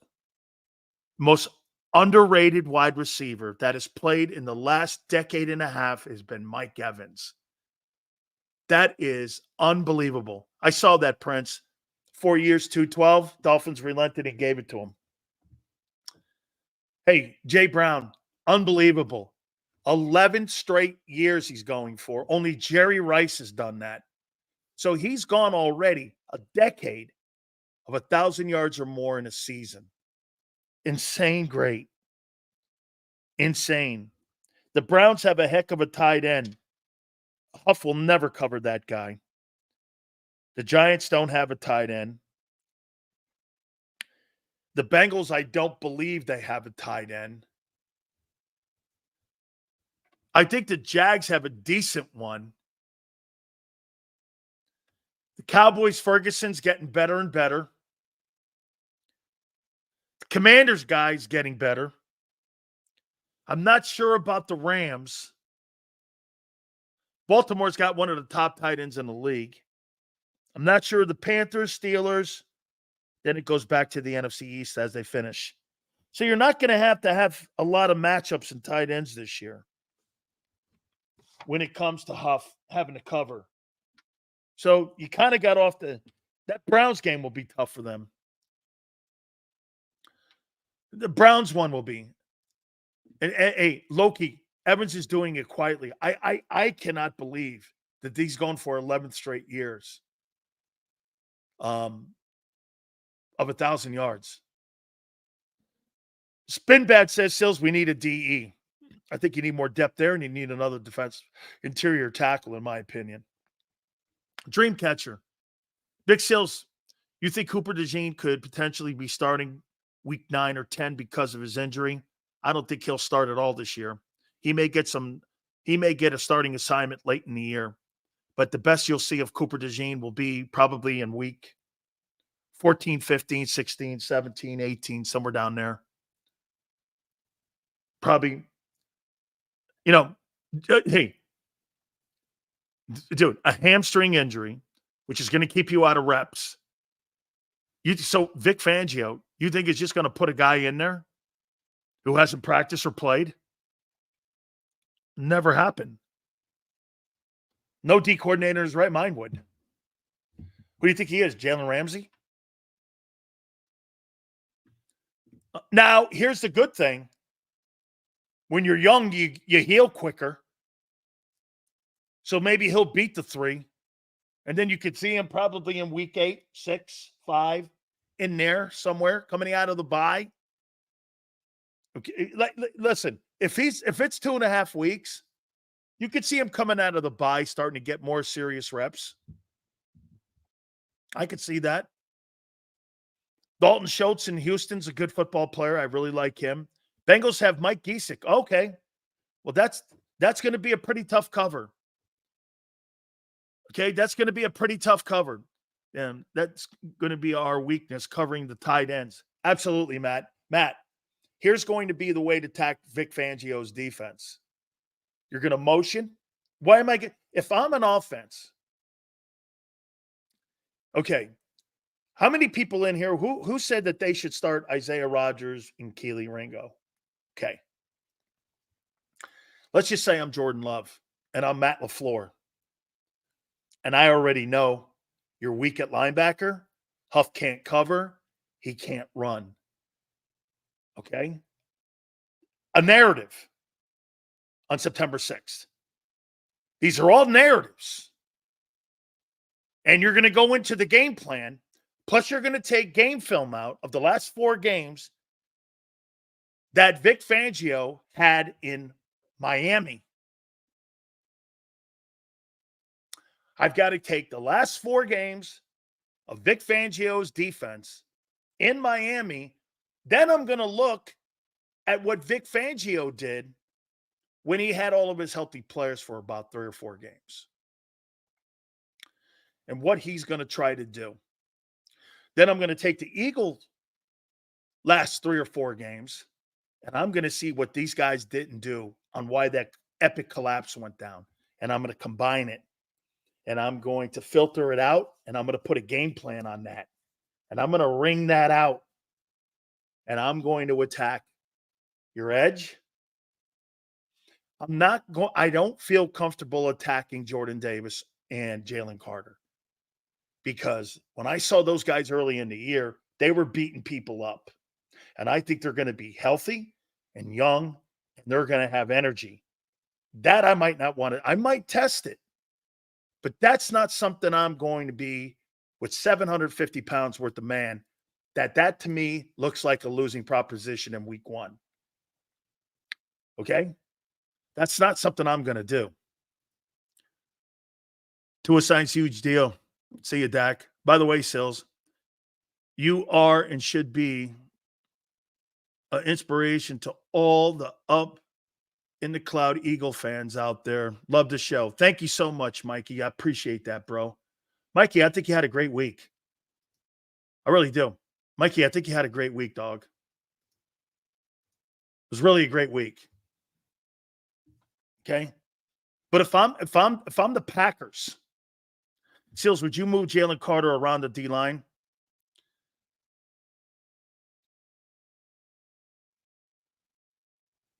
Put him on the weak guard or tackle?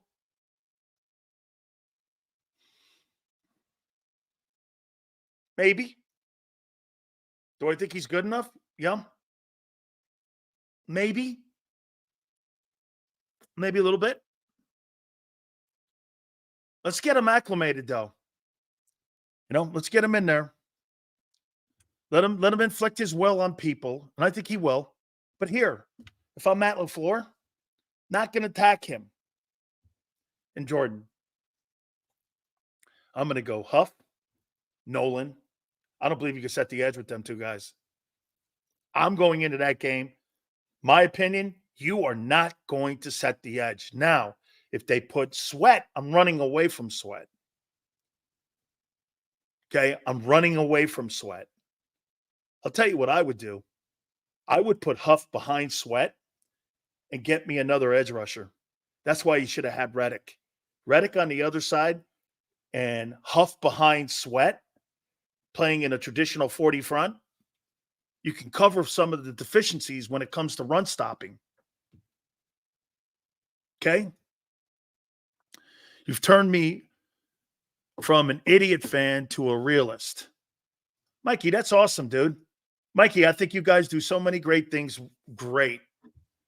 11 goes, why? Because Huff can't play the fucking run. And you've got 2 guys that are shwimps at the perimeter. Setting the edge is essential in playing defense in today's NFL.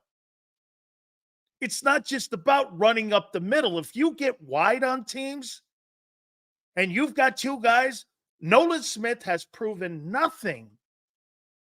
And Huff hasn't either, except that he can get after the quarterback. Other than that, it's who he is. Stop telling me what you want him to be.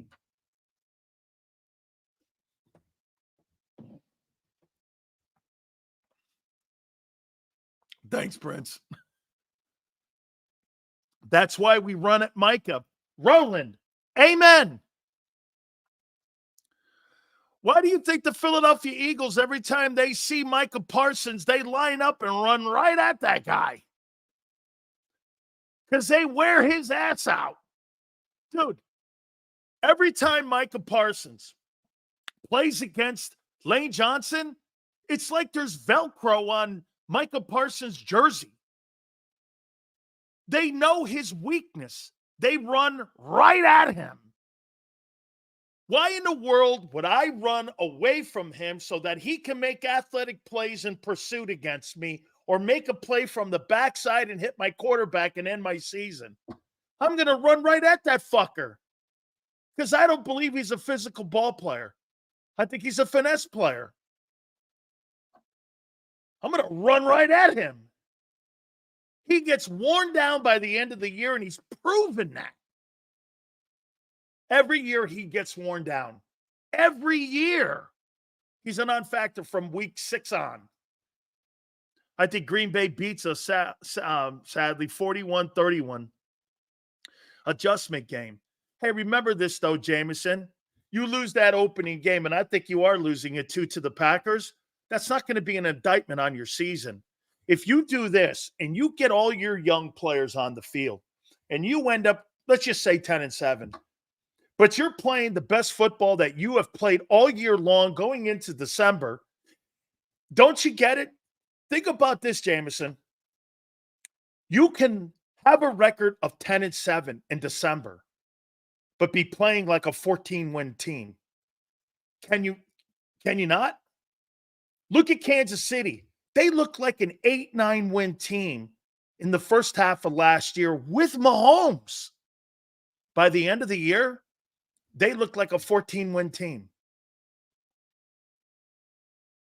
They were playing like they were a 14-win team.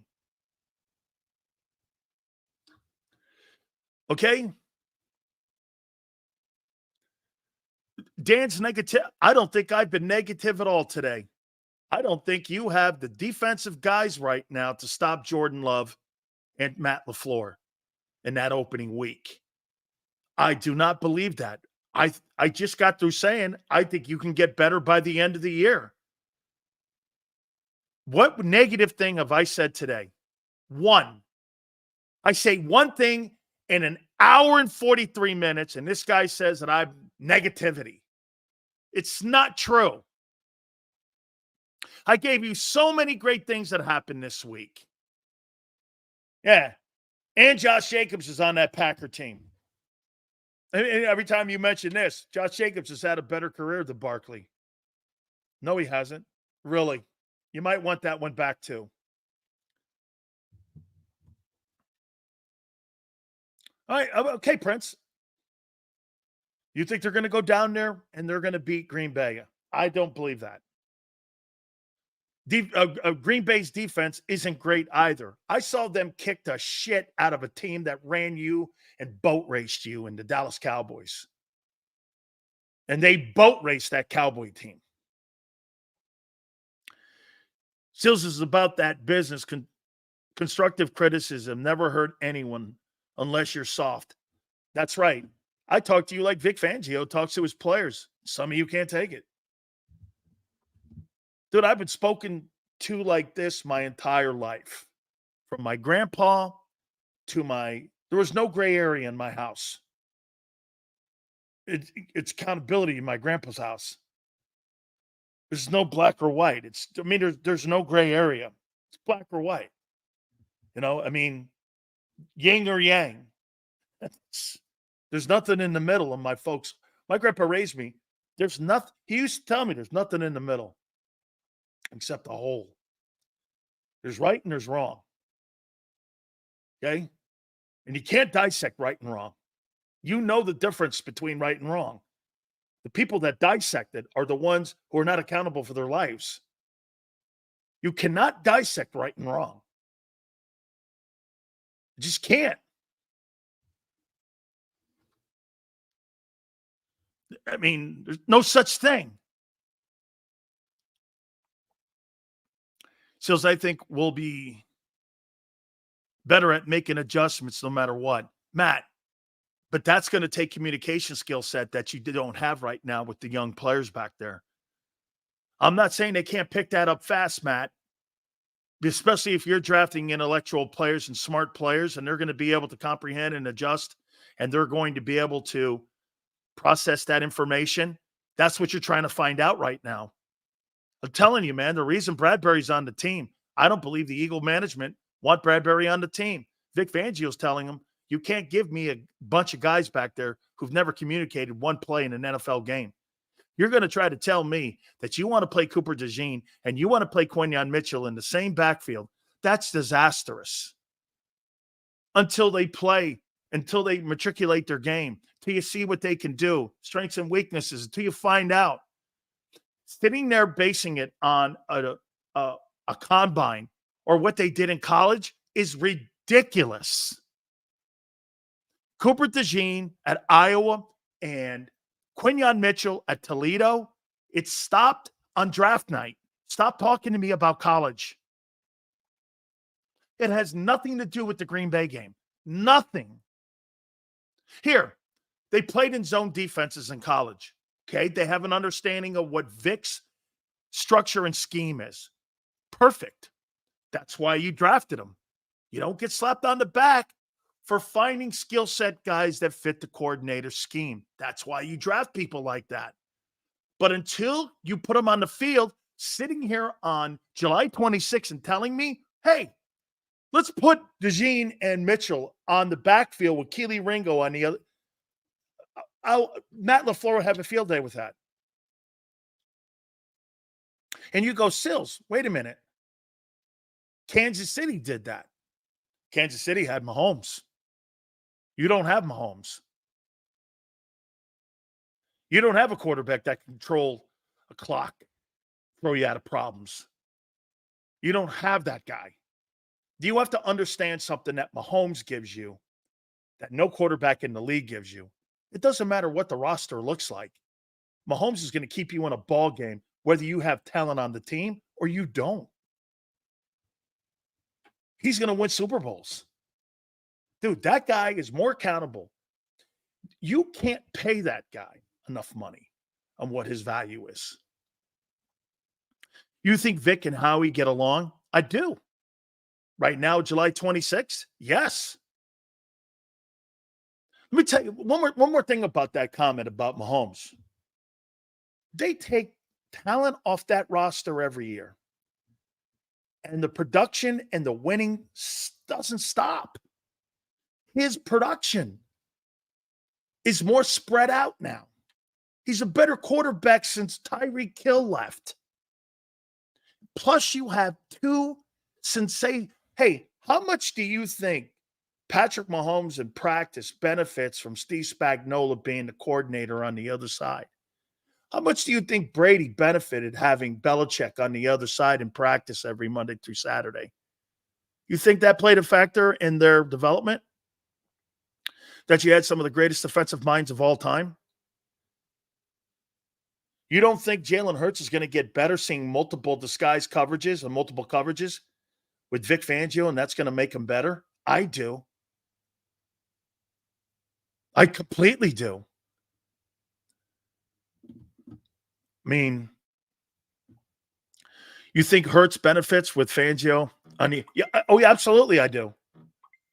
Without a question, I completely do. Okay? Vic is more creative version of Gannon. That sounds right, Roland. I like that. I like that take. I do. I like that take. That is what San Francisco will have to face in the near future, losing talent. Yeah, and get this. Here's what will happen, Pickin. Hey, Niner all day. I hate to do this to you, but here's what's going to happen. Brock Purdy is going to turn into Russell Wilson. And here's why. Once you start taking players off that team after you pay him at the end of this year, if they get back to another Super Bowl, and let's say they win it, and you start taking players off that roster because you got to pay him $65 million, he will be a worse version of Russell Wilson because he can't throw you out of trouble. He's a better version of Jimmy Garoppolo.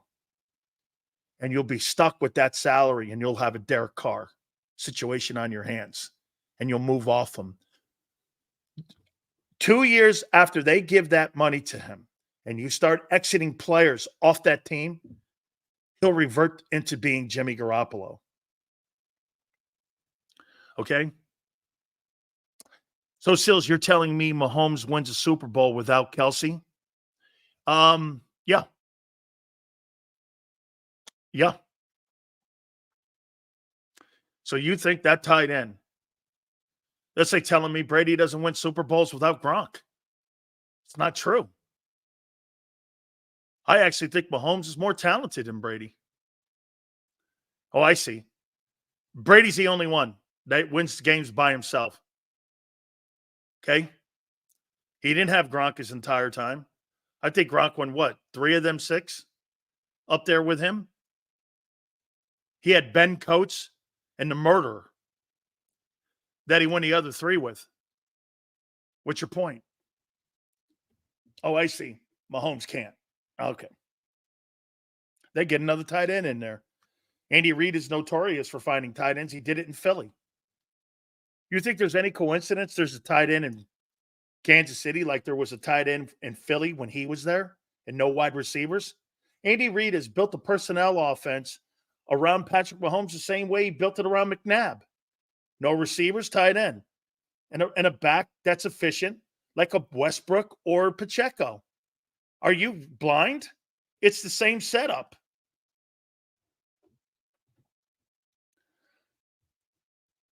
It's the same setup.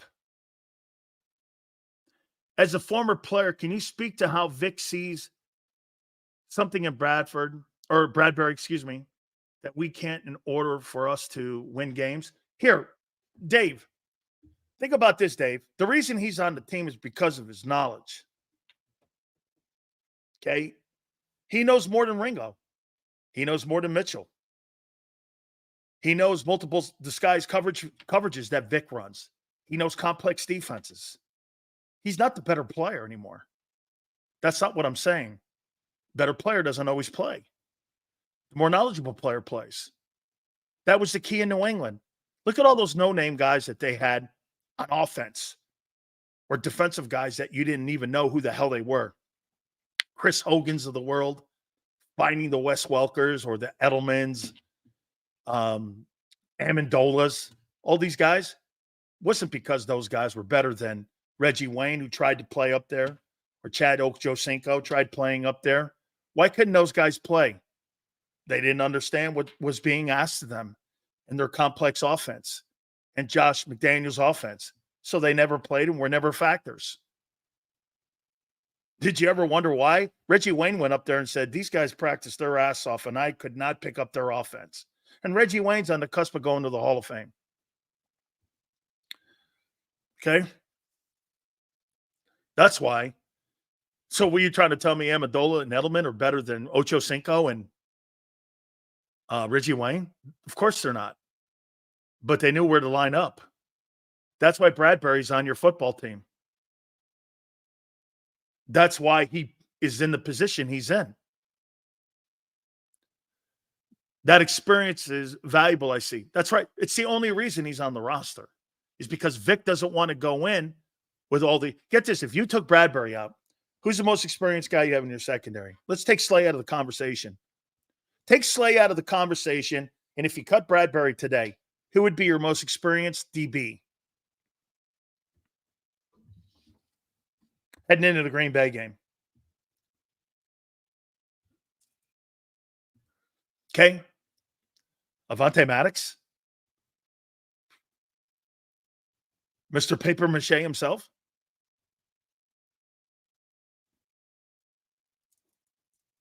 Isaiah Rodgers. Coming off a year that he didn't play.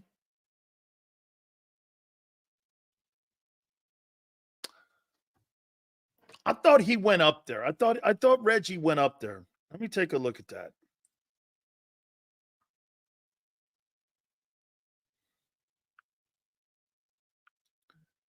Reggie Wayne stats. No, Reggie Wayne. Maybe it was Houston. I could have swore he went to New England. Want to be double sure here.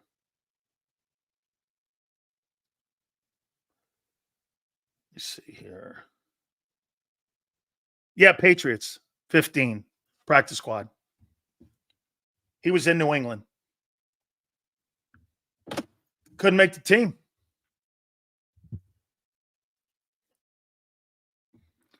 Couldn't make the team. Couldn't pick up the offense. I mean, that's – see, and I heard John go. It was such a brilliant take by John. John goes like this. I don't think the Eagle management wants James Bradberry on this team. Okay?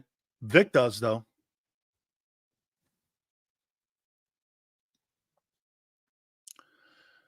Yeah, that's right, Flexen, because he couldn't make the team. Let's see here. Maddox will be hurt. I'm not hoping for that. Let's see what happens. Overpaid for Tua. Hey, Flexen. Thoughts on Tua's new contract? So overpaid at 212. What does that come out to? What is that a year? Let's see. How much is that? Is that 56? Is that what that comes out to? What is it? 214? 212?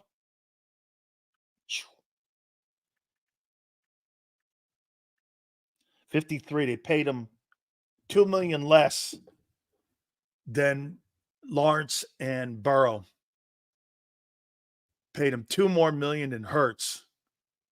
Paid him $2 more million than Lamar. It's 4 years too, with a guy who's injury prone. Man, it's a lot of money. But what's the alternative? Trading for Dak? Flexing goes, he's garbage. He led the NFL in passing yards last year. Threw for 4,600 yards. Not garbage. This guy had 4,600 passing yards. I mean, he led the National Football League in total yardage as a passer from the pocket last year. How's that garbage? Your guy can't throw for over 3,800 yards. I mean, honestly, this guy throws for like 900 yards more a year than what almost 1,000 yards more than what your guy does every year. Like, that's right. Be real. This guy's a good player. I mean, right, Andrew, this guy threw for almost 5,000 yards and he's garbage, and your guy's never thrown for $4,000 and you gave him 50. Look at Jeffrey. Look at his weapons. Look at your quarterback's weapons, and he can't get over 3,800 yards. No shit. Look at his weapons. He utilizes them. He uses them to his benefit too. Right. Okay. Well, what did I tell? Hey, one more time. What did I tell you about quarterbacks and players in today's NFL? You don't get paid. The only person that's been ever paid on making it to a Super Bowl has been Jalen Hurts. The rest of these players and these quarterbacks are getting paid on the numbers they put up, not what they did as a team. Jalen is the only guy. That's why he's not proficient in his numbers. Hurts is never going to be a big number guy. You paid him because he helped get you to a Super Bowl. It's the only team that's done that. Lawrence didn't pay him. The Jags didn't pay him to get to a Super Bowl. This guy doesn't even have a playoff win. I mean, he does. He's 1-1, I believe. Herbert doesn't have a playoff win. He got beat by that Jags team.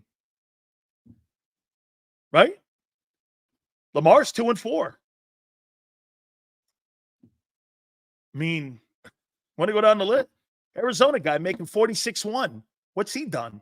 He's 0-1. Every quarterback that got paid except Hurts has thrown for big numbers. Lamar. But Lamar did that by himself in Baltimore. He doesn't have any weapons up there. Or he didn't when he got paid. Sills, can you ask Alonzo Highsmith if the Patriots are going to trade Matthew Judon? I already know that they've talked him into coming into camp. He's playing. I'll tell you this, they made a conversation. I've already kicked the can on Brandon Ayuk. And the 49ers have said no. So the New England Patriots were in the process of talking potentially to the 49ers on making a deal. So, I mean, okay. Yeah, hey, Have I not breaked yet? I haven't taken a break. Holy cow, there's a lot of good stuff then, man. Hey, I haven't taken a break yet in 2 hours. That's pretty crazy. I'm sorry about that. Hey, you get me rolling here. And I guess, okay, Randy Cross is going to join us at 4:30. I got to tell you one more time, man. You guys, without a doubt, should be very encouraged by what you're seeing. Get a drink, Sales rolling. I didn't realize I hadn't taken a break yet, so we're going to. Do me a favor. Please hit the like button. You guys have been sensational. Again, I think it's been a great first week. I think it's the best I've seen Jalen Hurts behind a microphone, things he's doing. I think this is the best week for Nick that I've seen in a long time. Vic Fangio's been the star of camp. There's a lot of good things going on. You know, you're going to get more into it. Then you get into like the open practice for the fans to go up to Lincoln Financial next week. It's good stuff. Hit the like button. Keep it here, National Football Show. If you missed any of today's show on the JAKIB Media channel, listen to the podcast on your way home. Available on YouTube, Apple, and Spotify.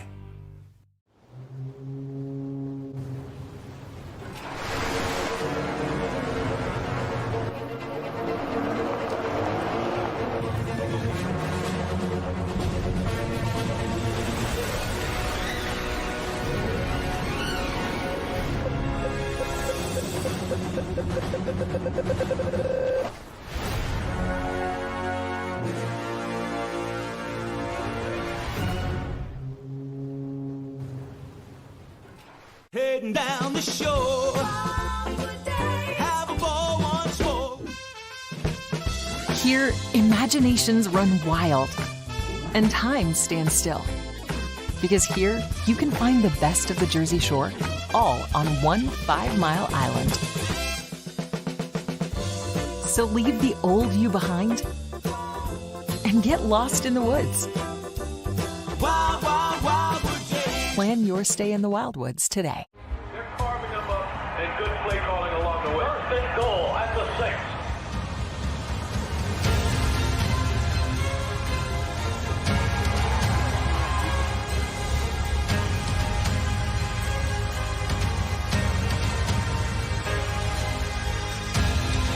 On the field of life, First Trust Bank is there for you.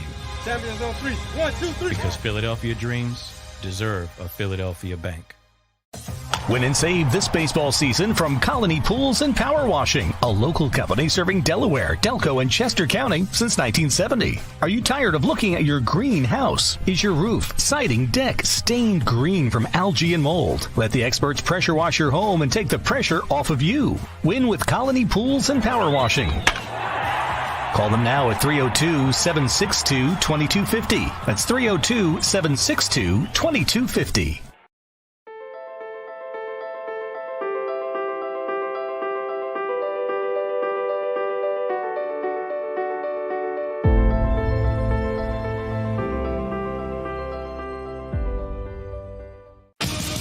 The greatest fans on earth. It's a bold statement, but would you expect anything less from Philadelphia? 58 years of heartache creates a toughness, a grit, a resolve not found in most. Sure, our prayers were answered, but now that we've had a taste, we're looking for more. Pondley Hockey, official partner of the Philadelphia Eagles. EAGLES, Eagles.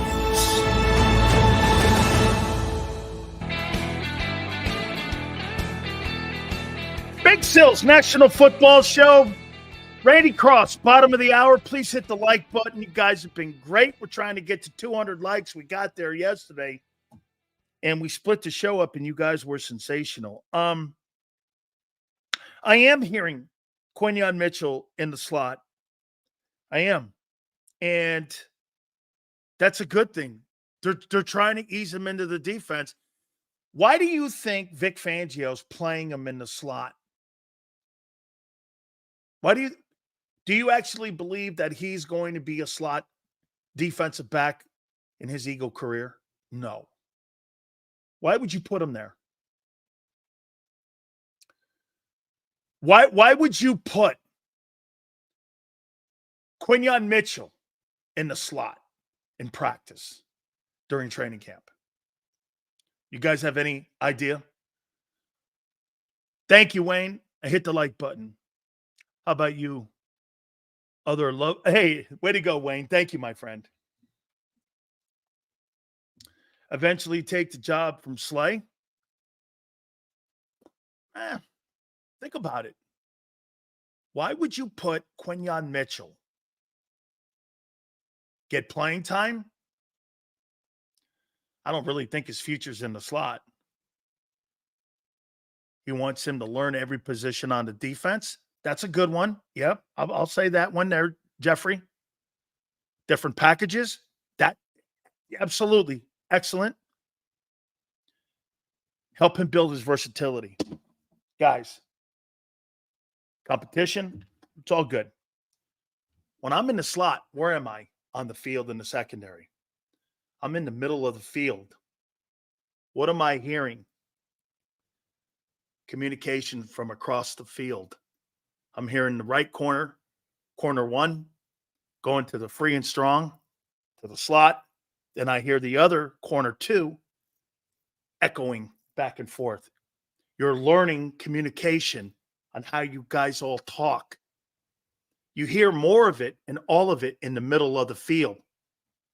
You think cornerback two can hear cornerback one from one side of the field to the other? You can't. You have to echo those calls. You have to echo the calls across the back end of the defense. It's teaching him to communicate with everyone in the secondary. You understand? He's teaching him communication skills. Look, if you're corner two and you're Bradberry or you're Ringo, that guy over there on the other side, Slay's not hearing you say whatever what kind of banjo coverage or what have you you're doing, whether it's a temp 2 style or whether you're doing banjo 2 or you're in a seam coverage, or if you're in a kind of hiding coverage, he can't fucking hear you over there. So your responsibility in that slot's to echo it to the free, so the free gets it over to corner one. That's what he's teaching him. Okay? He's teaching him, you got to communicate back there. Because if you don't communicate with everyone back there in the backfield, you can't have a successful unit. It's brilliant. And that's why Bradberry's also playing in the safety position. Dan, your show is top favorite of mine. There's no bullshit being said. I'm excited to see our birds come out and show different stuff out there and kick ass. Absolutely, Chris. Chris, I'm very encouraged. I love the fact that we can all speak our mind with no filter in regards to football talk, debates with no fear of being blocked. Never be blocked. We don't block anybody here. How Big Sills doesn't have 10K in the chat is insane. Best chat ever. Mikey, we're working there. You should have seen him when we first started. We're working to get there. And as the season picks up, you'll get a good sense of what happens to the show. Been a little lull all over the place. And you'll see. Yeah, so look at this. You got Bradberry. You know what I would do if I'm Vic? And I see it. He's got Rodgers and Keely Ringo when Bradberry is in the slot. And he's echoing and communicating with the young guys. And the young guys are hearing it for the first time. It's fucking brilliant. You're putting experienced people in there. And by the way, Slay and Bradberry, whomever you have, your Isaiah Rodgers, they'll come back to the huddle and go, hey, you need to get that call out there, guy. And they'll be telling him in camp, you can't let A.J. Brown run free like that and get a wheel route on me like that. You got to let me know what he's doing. You got to let me know on what's going to happen here. If this guy starts going in motion, you got to let me know what to do here. You got to tell me. Brilliant. They're working on communicating. When you look at the lineups that guy ESP puts up, don't look at the numbers. That's shit stupid. Like Merrill Reese said. That shit's so stupid. Look at who the matchups are and who's in there at the same time and what positions they're at. Because right now, this is about communicating. Okay, this is about communication. All right? Sills, I am in Southern California. Let's grab a beer. Absolutely, senor. Love to do that, actually. Hey, as I say, senor, I'm a man of the people. You know, I'm an easy guy. Joe Krause just knows it's tough getting Big Sills out of the Dan cave. That's all it is getting Big Sills. Xander says it too. He's still got a plane ticket on his wall that he's got with a stickum on it. Believe me, I know. Big Sills, we're playing in an Eagles tailgate with Xander this season. Make sure you come chug some beers with us. Madness. Sounds like fun. Dude, I have yet to go to an Eagle tailgate. Can you imagine us broadcasting? Would they let Big Sills broadcast a show from a tailgate at Lincoln Financial? Holy shit. It would be like the wing. It would be like the Wing Bowl. Can you imagine? Be like the Wing Bowl. Right there on the property. We open up the laptop and we start just doing a show. Hey, Joe, I don't think there's any issue to that, is there? Why couldn't you open up your laptop? I would send Big Dom out there to kick Sil's ass. Hey, where's that guy Sileo? I don't know. Oh, man. Right? Right? Yeah, man. God, I love this. I love that. No issue. Hey, get this. Got to be grub, though. This is what I would demand. Cheesesteak. I should kill myself, too, for this. People go like this. Sills, last time you were at KOP, how come you didn't get it? I know. Xander. I blame Xander. Xander took me to a casino. And I should have demanded that I stop, but I didn't. That was stupid. I should have did it. I should have got Big Joe to drive. When Joe was driving me to the airport, I should have got one, too, on the way out. I got killed for that. Everyone goes, you didn't eat one of them? Dude, the guy Gino follows me on Twitter. He goes, how come he didn't come by? Jerome used to come by and get 5 of them. We would have did it. Me passing food up.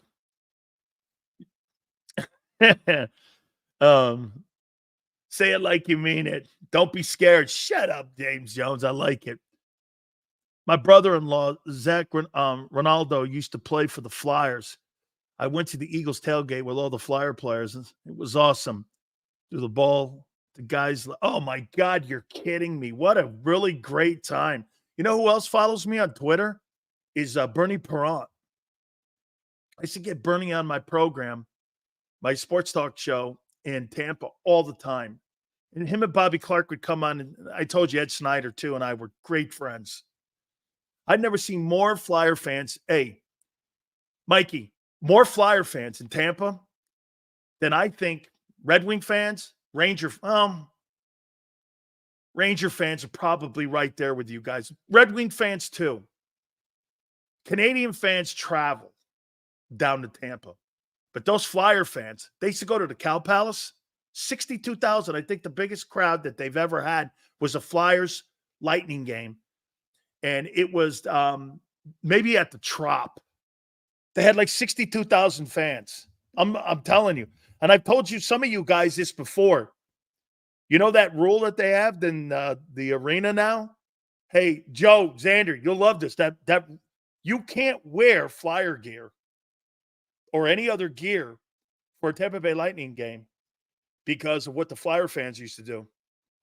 The bottom bowl have all the Flyer gear on. There'd be no Tampa Bay Lightning.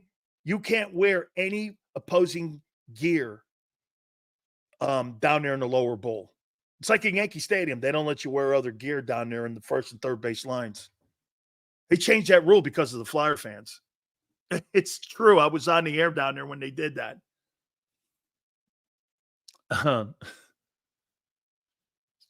Why the hell do you think we got Wawa?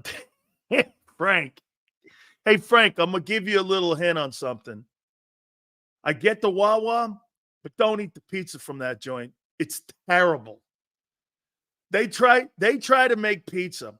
They should just stop doing it. They do other things that are good in there, but stop with the fucking pizza. You can't do it. Wawa will never make a good pizza. Stop it. Just do me a favor. Stop it. Somebody told me I ate one. I'm like, this is terrible. Who is a better backup? Ricky Waters or Saquon Barkley? Better pickup. Ricky Waters or Barkley? Barkley's a better back. Okay? No. I'm talking about the Philly Wawa making pizza. Stop doing that. It's not good. Only good thing on Wawa was the beer. Wawa coffee and hoagies. That's it. Forrest. Yes, sir. Yes, sir. Sills update on Trotter. Don't know yet. I'll follow up on that one for you here too. I will. I'll follow up. By the way, I want to say something about the Cowboys versus the Eagles here.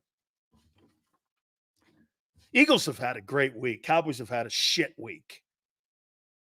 Okay? You got an owner that's disputing whether or not he had a kid out of wedlock. Drama that you don't need. You got a quarterback who's getting emotional about having to play somewhere else. It's fucking July 26th. You got a receiver holding out. God knows what Parsons is going to do because, you know, he's a YouTube star now. I think it's more important for him to be a YouTube star than it is a football star. But hey, and you got the Eagles worrying about getting ready for the season. You know what you never hear? There's no money issues in Philly. There's no contract issues. They have no conversation with that. And here's something else. If you play and you produce, you get paid. The only time that didn't work, I disagree with how they handled the Reddick thing. Reddick gave you 27 sacks, and you didn't want to pay him. I disagree with that. And he was your best player last year on defense. I disagree with how you handled it. That was terrible. Other than that, it's been handled well. Well, here have been deals that I have not liked that Howie has done. The TJ Edwards disaster has been awful. You have not replaced that player. You found him. You developed him. You didn't pay him a lot, and you let him walk away for nothing. That's an F. The Sayamalo, I'm going to let Sayamalo walk because I'm going to pay Landon Dickerson. You're not going to pay two guards $20 million and two offensive tackles $25 million. You're just not. You can't do it. Not everybody's going to be a $20 million a year guy, so you have to make tough decisions. Getting rid of Sayamalo was the right decision. You had to. You picked Dickerson, and it's the right pick. Okay? So Howie doesn't get an F for that. He has to get a tough choice for that. And Sayamalo's really been a factor up there in Pittsburgh. They've improved their run game, and they've improved their O-line. He's a good football player. But at the end of the day, I'm taking Dickerson. So I'm paying Dickerson. Okay? But there's been very few moves. The Gardner Johnson deal, we'll see if he comes back and he can duplicate what he did in 22. I'm still suspect on that. This Bryce Huff move, I'm kind of in the middle. I don't know what he is yet. So I really don't have a strong opinion on him. John McMullen has a massive opinion, and I don't know where that comes from. Guy's played 450 snaps, tops, and he has a win ratio on a 7-win team. He can't play the run to save his life. And now we're hoping in 4 weeks you're going to change that dynamic, and he's going to be ready in 4 weeks to be a run stopper, where it takes people decades to be a run stopper. It's asinine comments to think that. Can he eventually? Maybe over the course of the year. But we don't even know if he can play 800 plays yet. We're not even sure he can play 800 plays, let alone 500 plays. CJ is healthy. Avante's healthy. Huff,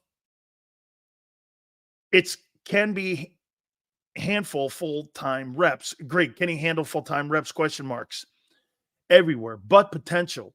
All we're riding off. I'll say this to you, Forrest. You have more upside on this football team in 2024 than you did in 23. But it's just too many upsides. That's why Bradberry. Hey, let's put it this way. If you were in the same dynamic and say you had two types of Bradberries on your football team in 24, James Bradberry would have been cut June 1. You wouldn't have kept him. You wouldn't have kept him because you were confident in what you have in your secondary. But because of all the limited experience, new coordinator, kind of a new scheme. You know why this is a new scheme? Because you're using multiple fronts and multiple coverages. That's complex, man. That's Mike Tomlin, Tony Dungy type of shit. Okay? Sills, what the Eagles get for more depth that fits this scheme on defense. I think you need another tackle, Martin, and I think you probably need an experienced safety. Okay, and I would like another edge rusher. I would. I want to show you guys one thing though on how hard it is to win. What coach in the NFL who's on his way to Canton hasn't won a playoff game in 7 years? Do you know who that is?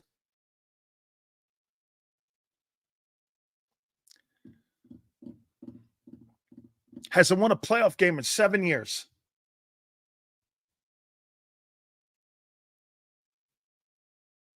That's right, Dave. Mike Tomlin hasn't won a playoff game in 7 years. I mean,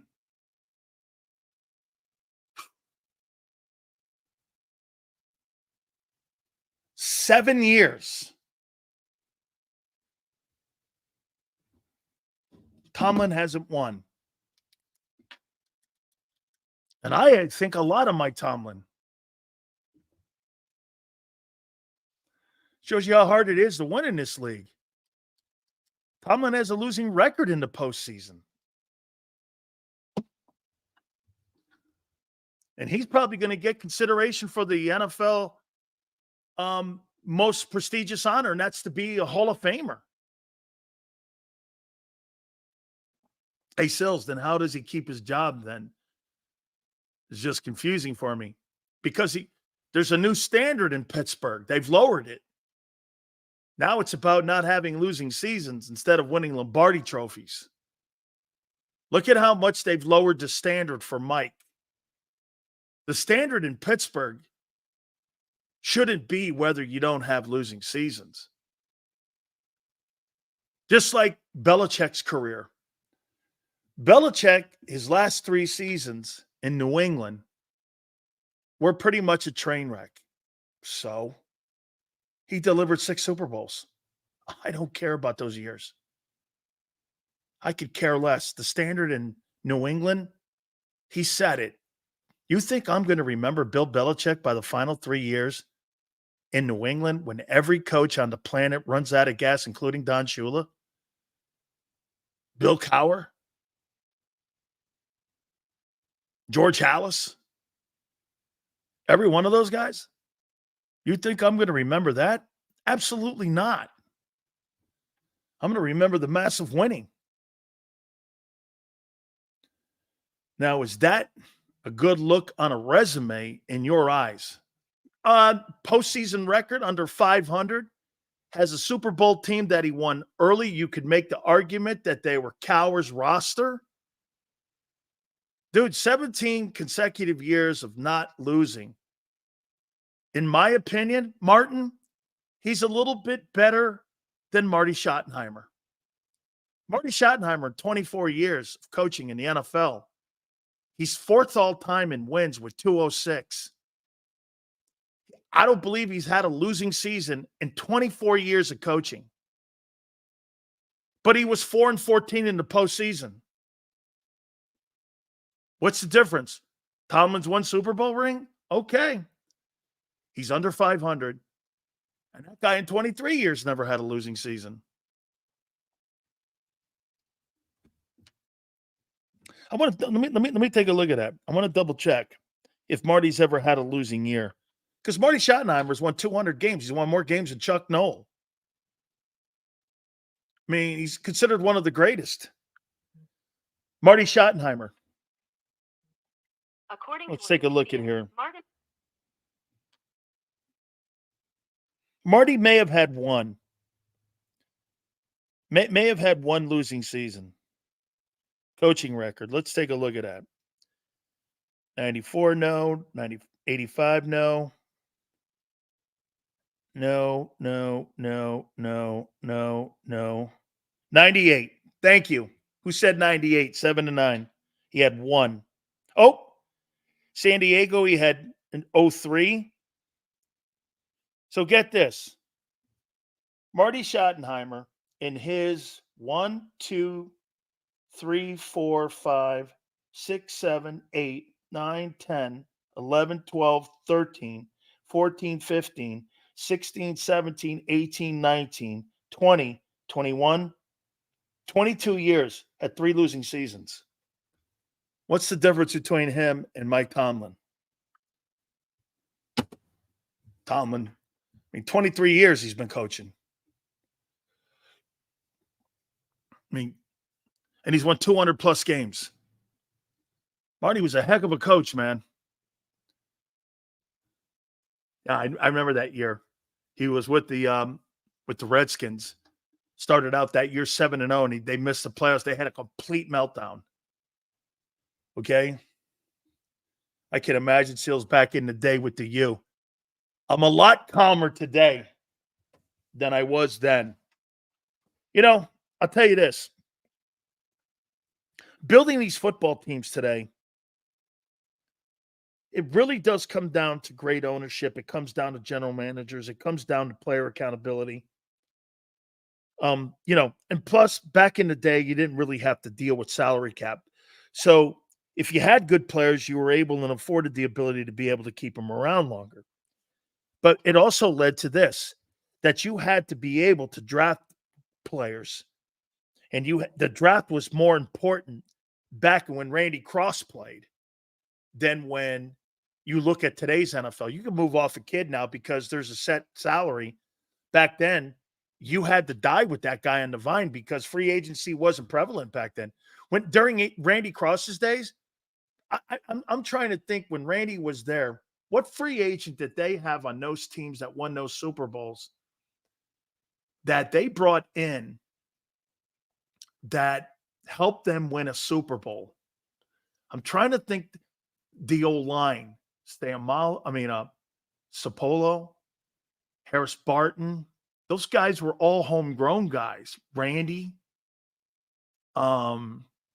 Steve Wallace, Roger Craig, Rice, Dwight Clark, Montana. These are all homegrown guys.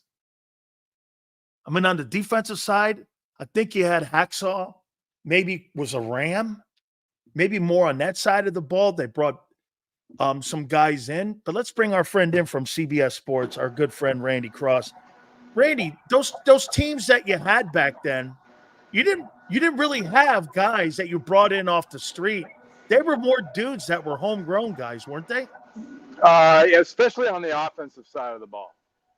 Now on our defense, Dan, Bill Walsh reached out, and he got Hacksaw from the Rams. He got Fred Dean from the Chargers. He got Big Hands and Louis Kelcher from the Chargers. But predominantly it was draft. There was some free agency, but not a whole lot. That sort of started later on, when it went later, where the money really became no issue. That's when Dion was a Niner and those years. But early on, you had to do it in the draft. You had to hit it right, or you had to make a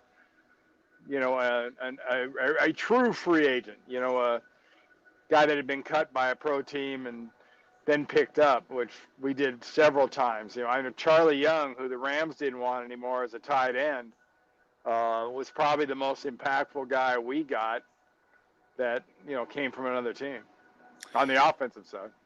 Let me take you to the current 49ers. Are you concerned now? You're starting to see guys wanting to get paid here. And obviously when you have success, Randy, these are guys, and, I think you and me, and I hope we're on the same page with this. Trent not being at camp, I'm not really worried about that, okay? The Ayuk thing, I don't know. I think he's your best blocker. I actually think he could be a guy that maybe you would want more than Debo over the next couple of years. How do you see this offseason for them? Because eventually, the end of the year, you're going to have to pay Purdy. Yeah. I mean, you can't keep paying him the minimum forever, unfortunately for them. And that's their pattern. He's going into the year where you would expect him normally through his class. Now would be the time you'd probably want to extend him. Problem is, it's going to be a pretty feisty extension when you do it. And anytime you sign him, it's going to be crazy. I think the term embarrassment of riches comes to mind more than anything else, because they have hit so often on guys in the draft. Most teams have supplemented in free agency and added stars. They've pretty much, drafted most of theirs. Trent was a little bit of an anomaly for them. They got somebody from the outside and brought him in, and he really worked out like crazy. Randy, is this dynamic in San Francisco by design? You got a coach in Kyle Shanahan that's from a family of coaches and Mike Shanahan, and you've got a player that's a Hall of Fame football player that's your general manager. I mean, I know Dwight took over for Carmen Policy, and I know that was kind of a dynamic in the room. And you also had John McVay back in your time, who was a former head coach, who ended up going into the front office and helping Eddie DeBartolo and helping Bill Walsh find talent. So, I mean, how important is it, I guess I'm saying, for the organization? Do you think that dynamic has changed from Eddie to where you are now with Jed York, that they believe they should have football people in the building in those positions? Yeah, I really look back, and like all guys that probably, like me, had played in those kinds of teams, you're always sort of a fan. And when they're not doing well, you look and you go, man, what's the deal? I guarantee, and from your shirt, I know you know what I mean. Thank you. I think the smartest thing they ever did, and that was Jed York did and has redone a couple of times now, is when they signed Shanahan and Lynch and linked them together, and those guys in their contracts, they obviously have a sort of a symbiotic thing. They think alike, they act alike, they want the same kind of player, they want the same kind of an organization.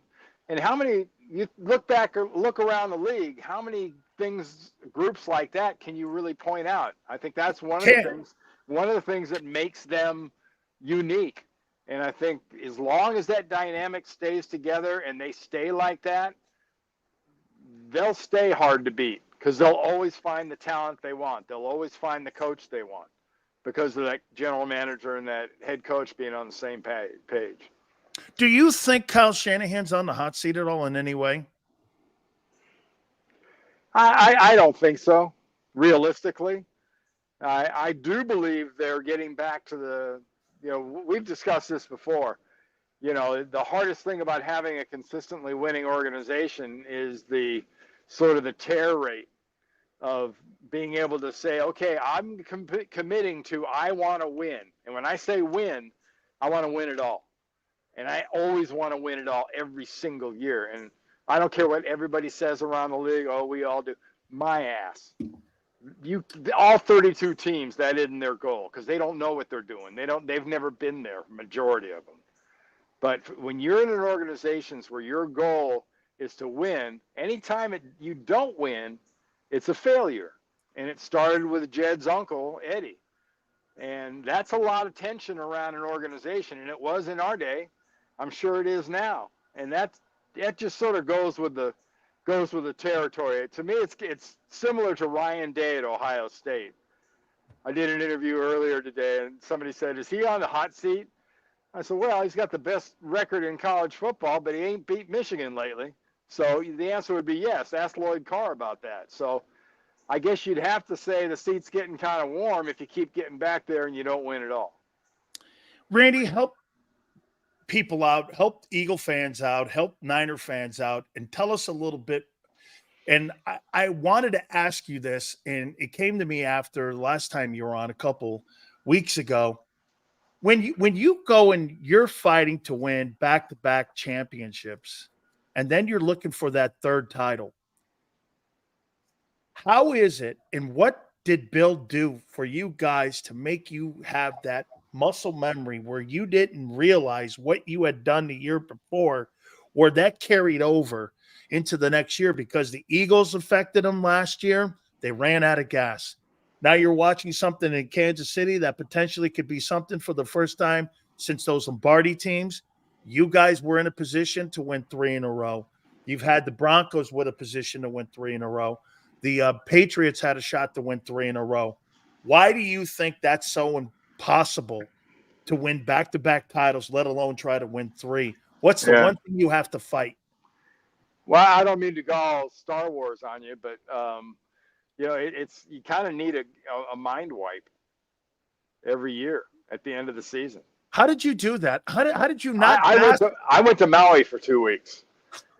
Wow. So going to Maui and hanging out there in the cane fields, that's what ended up getting you all off. You golf, cleaned your mind. Played golf, hung at the beach, went to nice restaurants, and then came back. And as soon as I came back, it was bang. It's a new year. It's a new thing. I got to get back in the weight room. I got to get back in the classroom. I got to get back on the field, doing the drills and doing things. And that's kind of the way it's got to be. And that's the hardest thing. It really, really is. And it was a challenge for the Patriots. It was a challenge for the Niners. It was a challenge for the Steelers. People forget. Yeah. For as good as some of these teams are, those great late 70s Steeler teams, that organization was a monster. 4 and 6. And they couldn't do it. Right. It's just that continued, because you go through people, you burn through people, you've got to. And sentimental value has some setting for some people in sports. I know that's probably the greatest growth that Bill Walsh made in his career as a head coach, was he lost the sentimental value. After about the 4th or 5th year he was in the league, he learned that, I can't hold on to people.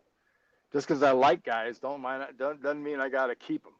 That's funny you say that, Randy, because I had Bill on my show when I was in KMBR, and I said something to him about it. He goes, when you become a guy who's in charge of personnel, not only just the offense and developing of a quarterback, you can't fall in love with your guys. You got to fall in exceptional like with your guys.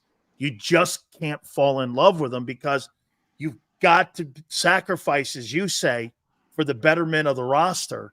And those are going to be people that you're going to have like a Keena Turner, or you're going to have guys like that on your team that you're going to have to sacrifice for the betterment of it.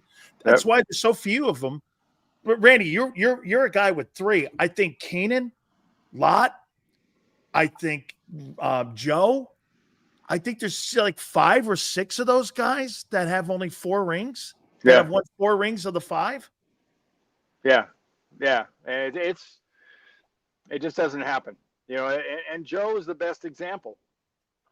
That's when they sacrificed him. That's when you knew no job was safe in 1987 when Bill made that deal for Steve Young and then started challenging him publicly. And you were sitting there going, whoa. That's when you knew, hey, his job ain't safe. My job ain't safe. Yeah, Couple last ones here for you. Okay. San Francisco, Detroit, Philadelphia. Those are the NFC teams, in your opinion, that sit at the top and everyone else?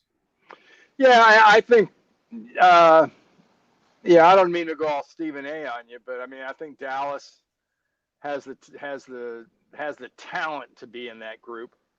I think if you look at their roster, they should be, considered in the top 4 or 5 in the league, much less the NFC. But it's a mind deal. Did they think that? Are they completely convinced of that? And it's come back to betray them.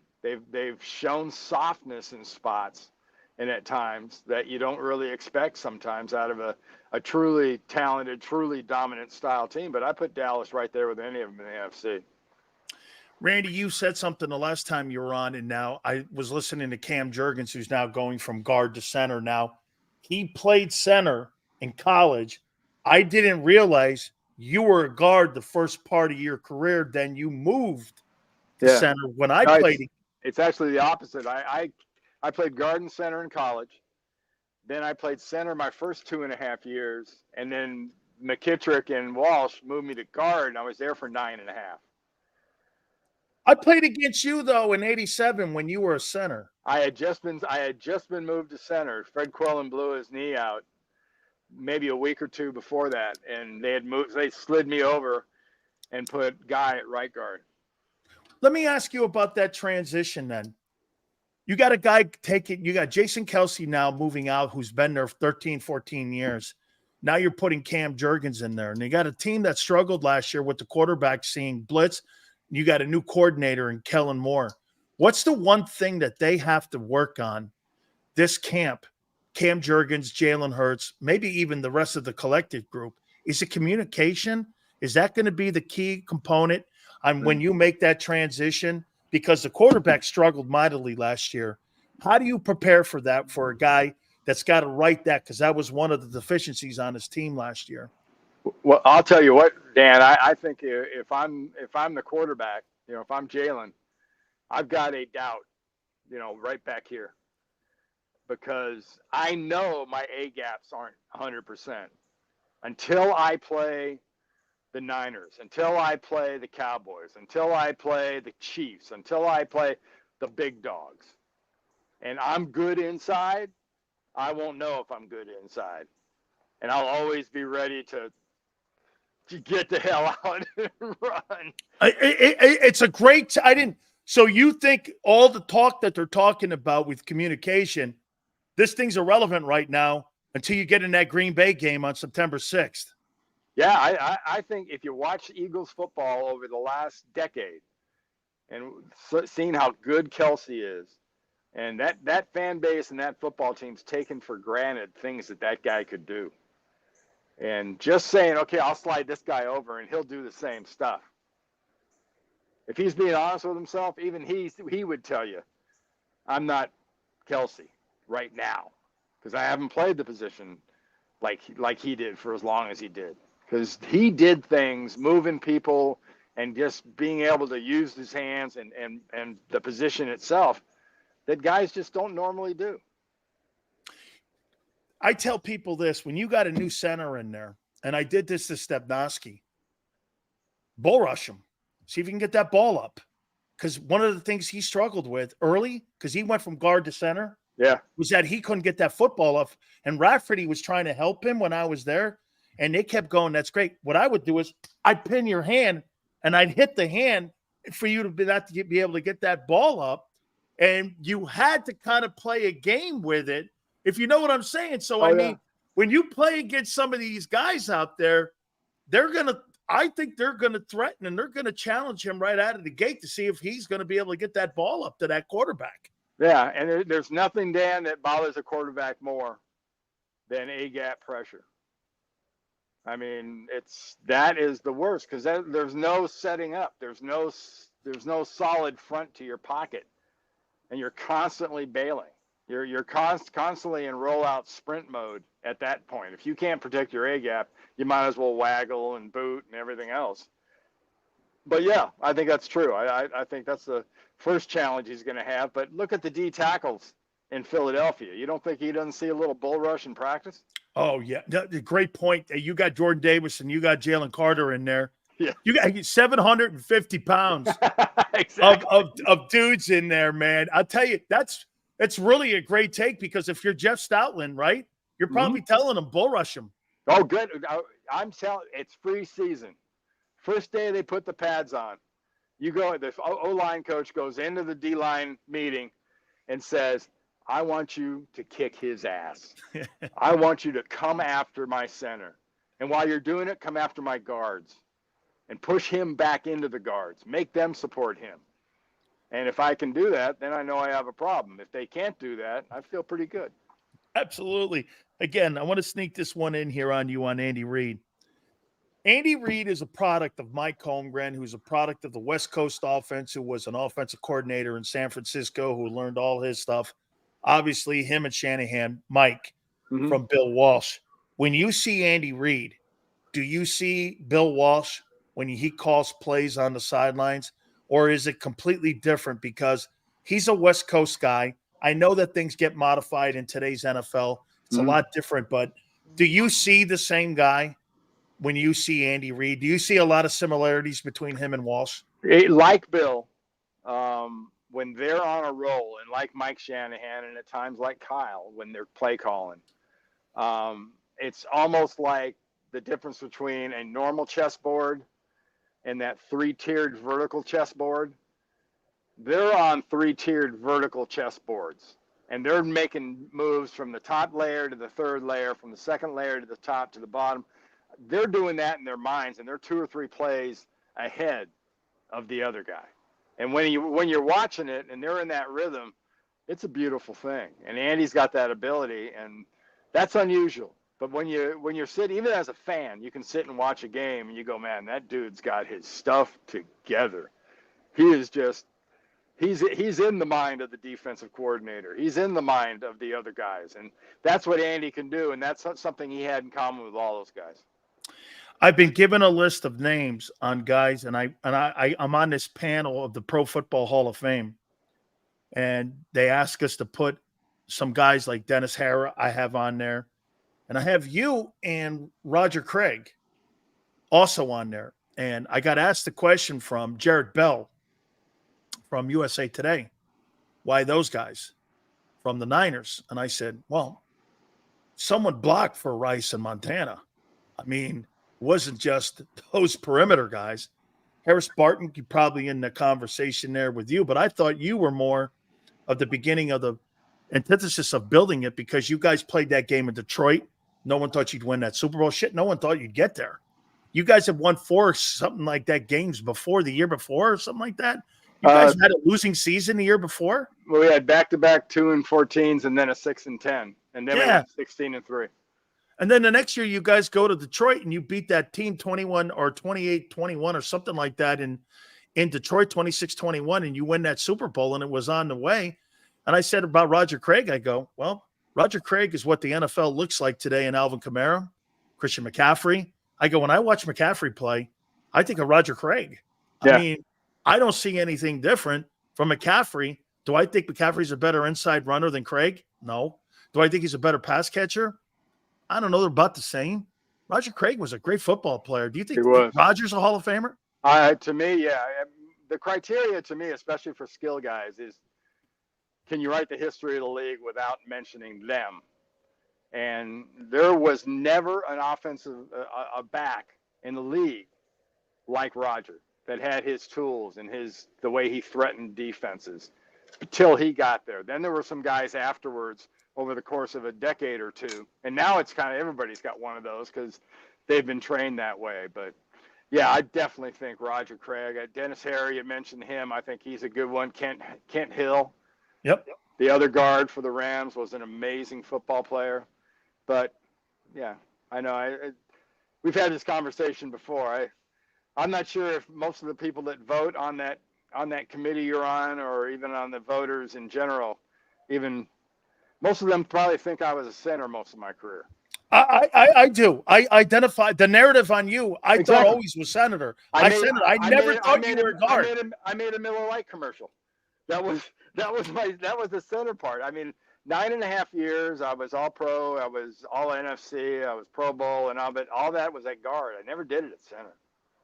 Randy, you made Pro Bowl 9 years? No. I played guard. Okay. 9.5 years. Okay, I was like, wait, what? Okay. Hey, one last one. What do you make of Michael Carter?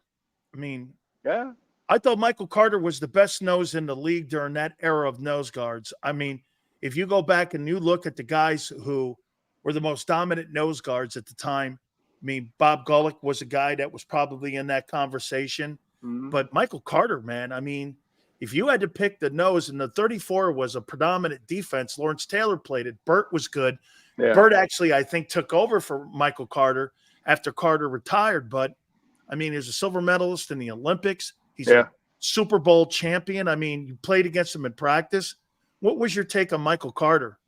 I think he was as influential and as good as a guy that got recognized a couple years ago, Curly Culp, who for Kansas City and Houston back in the day, he was the original nose tackle.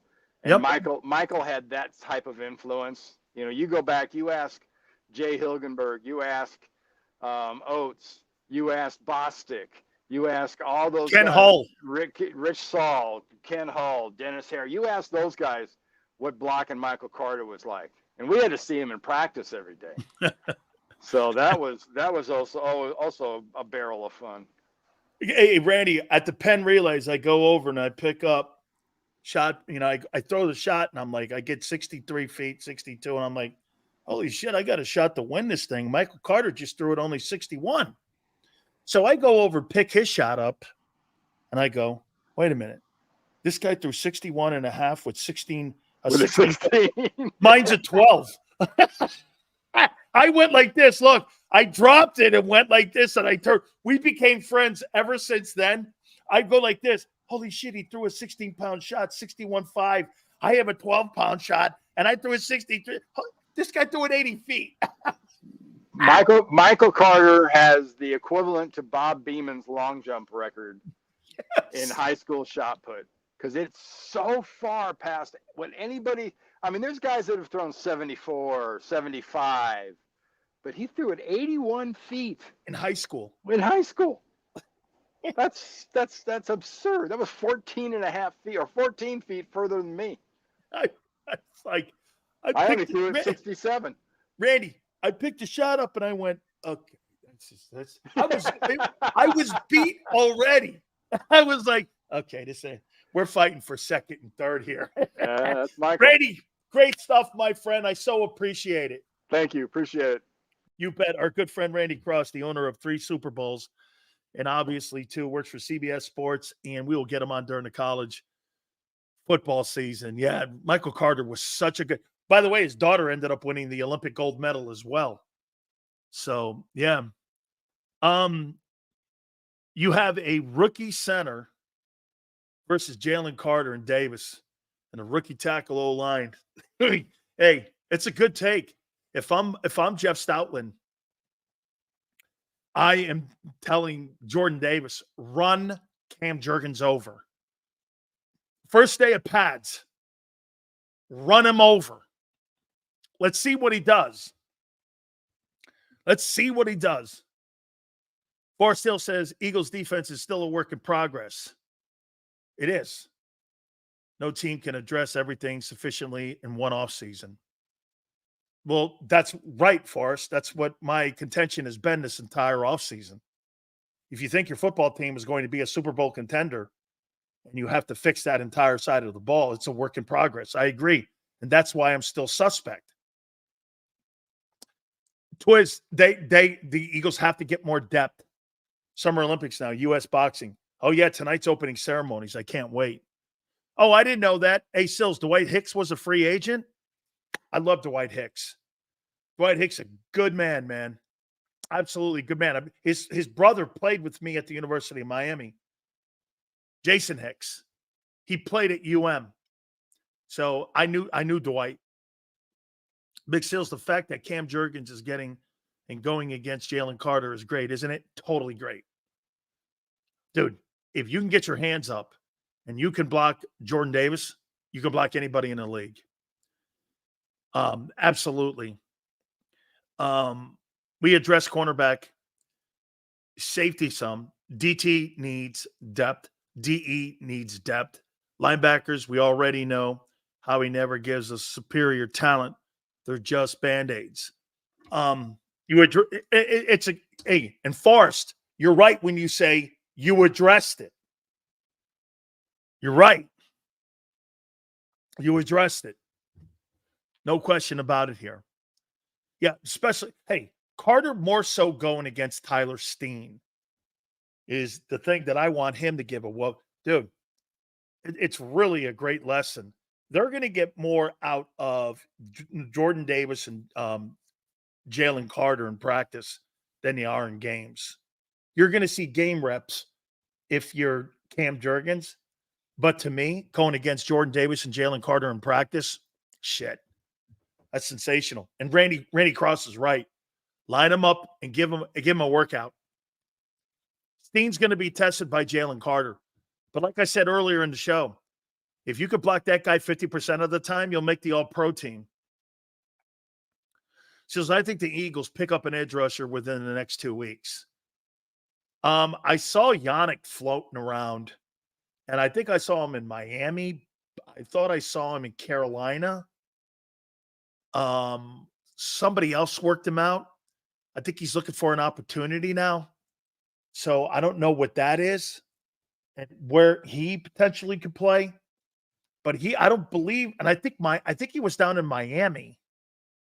So I could have swore I saw him somewhere else. What about Keegan? I see him as a left guard. Yeah, I think they're bringing him along. Dan, can you explain how Cal is in the ACC? Makes zero sense geographically. Yeah, but it makes a lot of, 85. Why do you think Cal is in the ACC?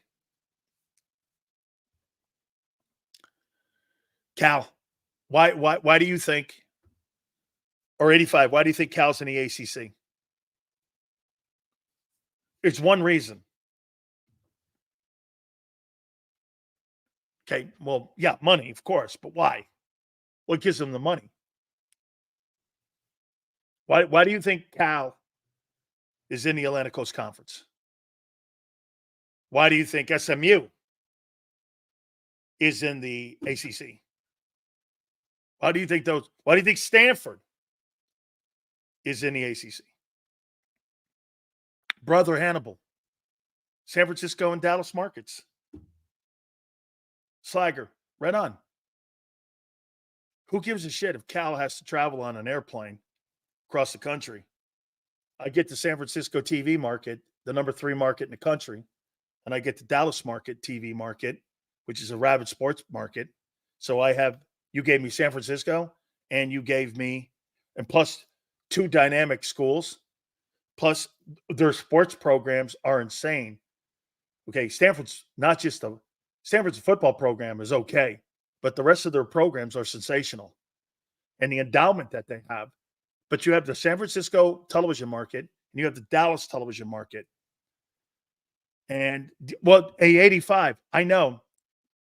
True, never thought of it that way. 85, think of it. It has really nothing to do with the geographics and how far they are away. It's all now about television. What TV markets do you bring to my conference? That's why Clemson to the Big Ten, Columbia, South Carolina. What's that do for the Big Ten? Look at the schools that joined the Big Ten. Seattle, Los Angeles. Okay? You brought Seattle and LA. Okay? Seattle and LA. You brought Nike with Oregon to the Big Ten. So you brought Nike, you brought Seattle, Washington, and you brought Los Angeles to the Big Ten. I mean, you're not looking at it like it used to be. Well, shit. How come that Texas doesn't play Texas A&M, the bonfire, and all that? Why doesn't Nebraska play Oklahoma anymore? Television networks don't give a shit about that stuff any longer. Those days are gone. Michigan, Ohio State will always be. USC, UCLA, Notre Dame SC, Notre Dame, Michigan now will be big. Those rivalries, Alabama, Auburn will always be. Okay? All those, that's exactly. All right. We're going to reset. Do me a favor. Power Hour coming up. The legendary Philly Godfather. You want to earn some money? Our boy's going to be with you. Hit the like button. Keep it here, National Football Show. If you missed any of today's show on the JAKIB Media channel, listen to the podcast on your way home. Available on YouTube, Apple, and Spotify.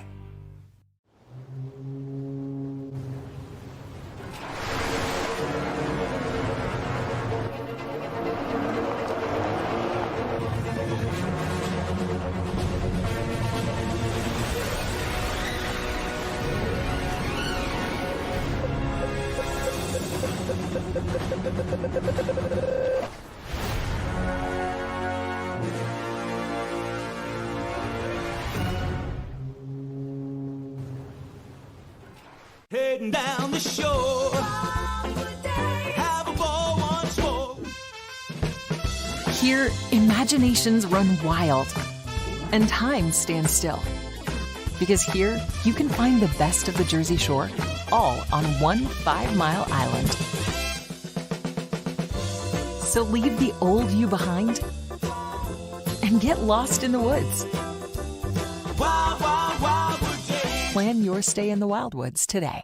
They're carving them up and good play calling along the way. First and goal at the 6.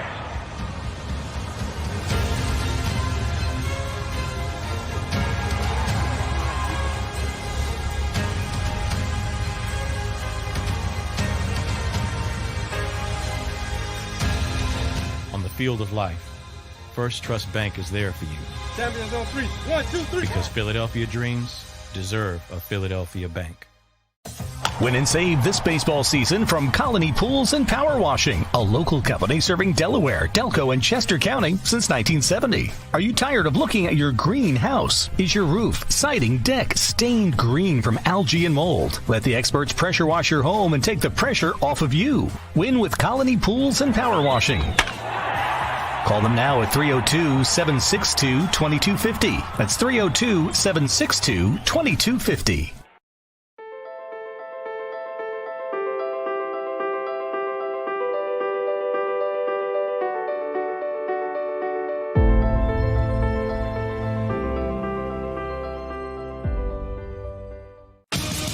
The greatest fans on earth. It's a bold statement, but would you expect anything less from Philadelphia? 58 years of heartache creates a toughness, a grit, a resolve not found in most.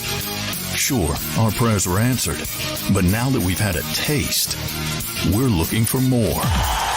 Pondley Hockey, official partner of the Philadelphia Eagles. EAGLES, Eagles.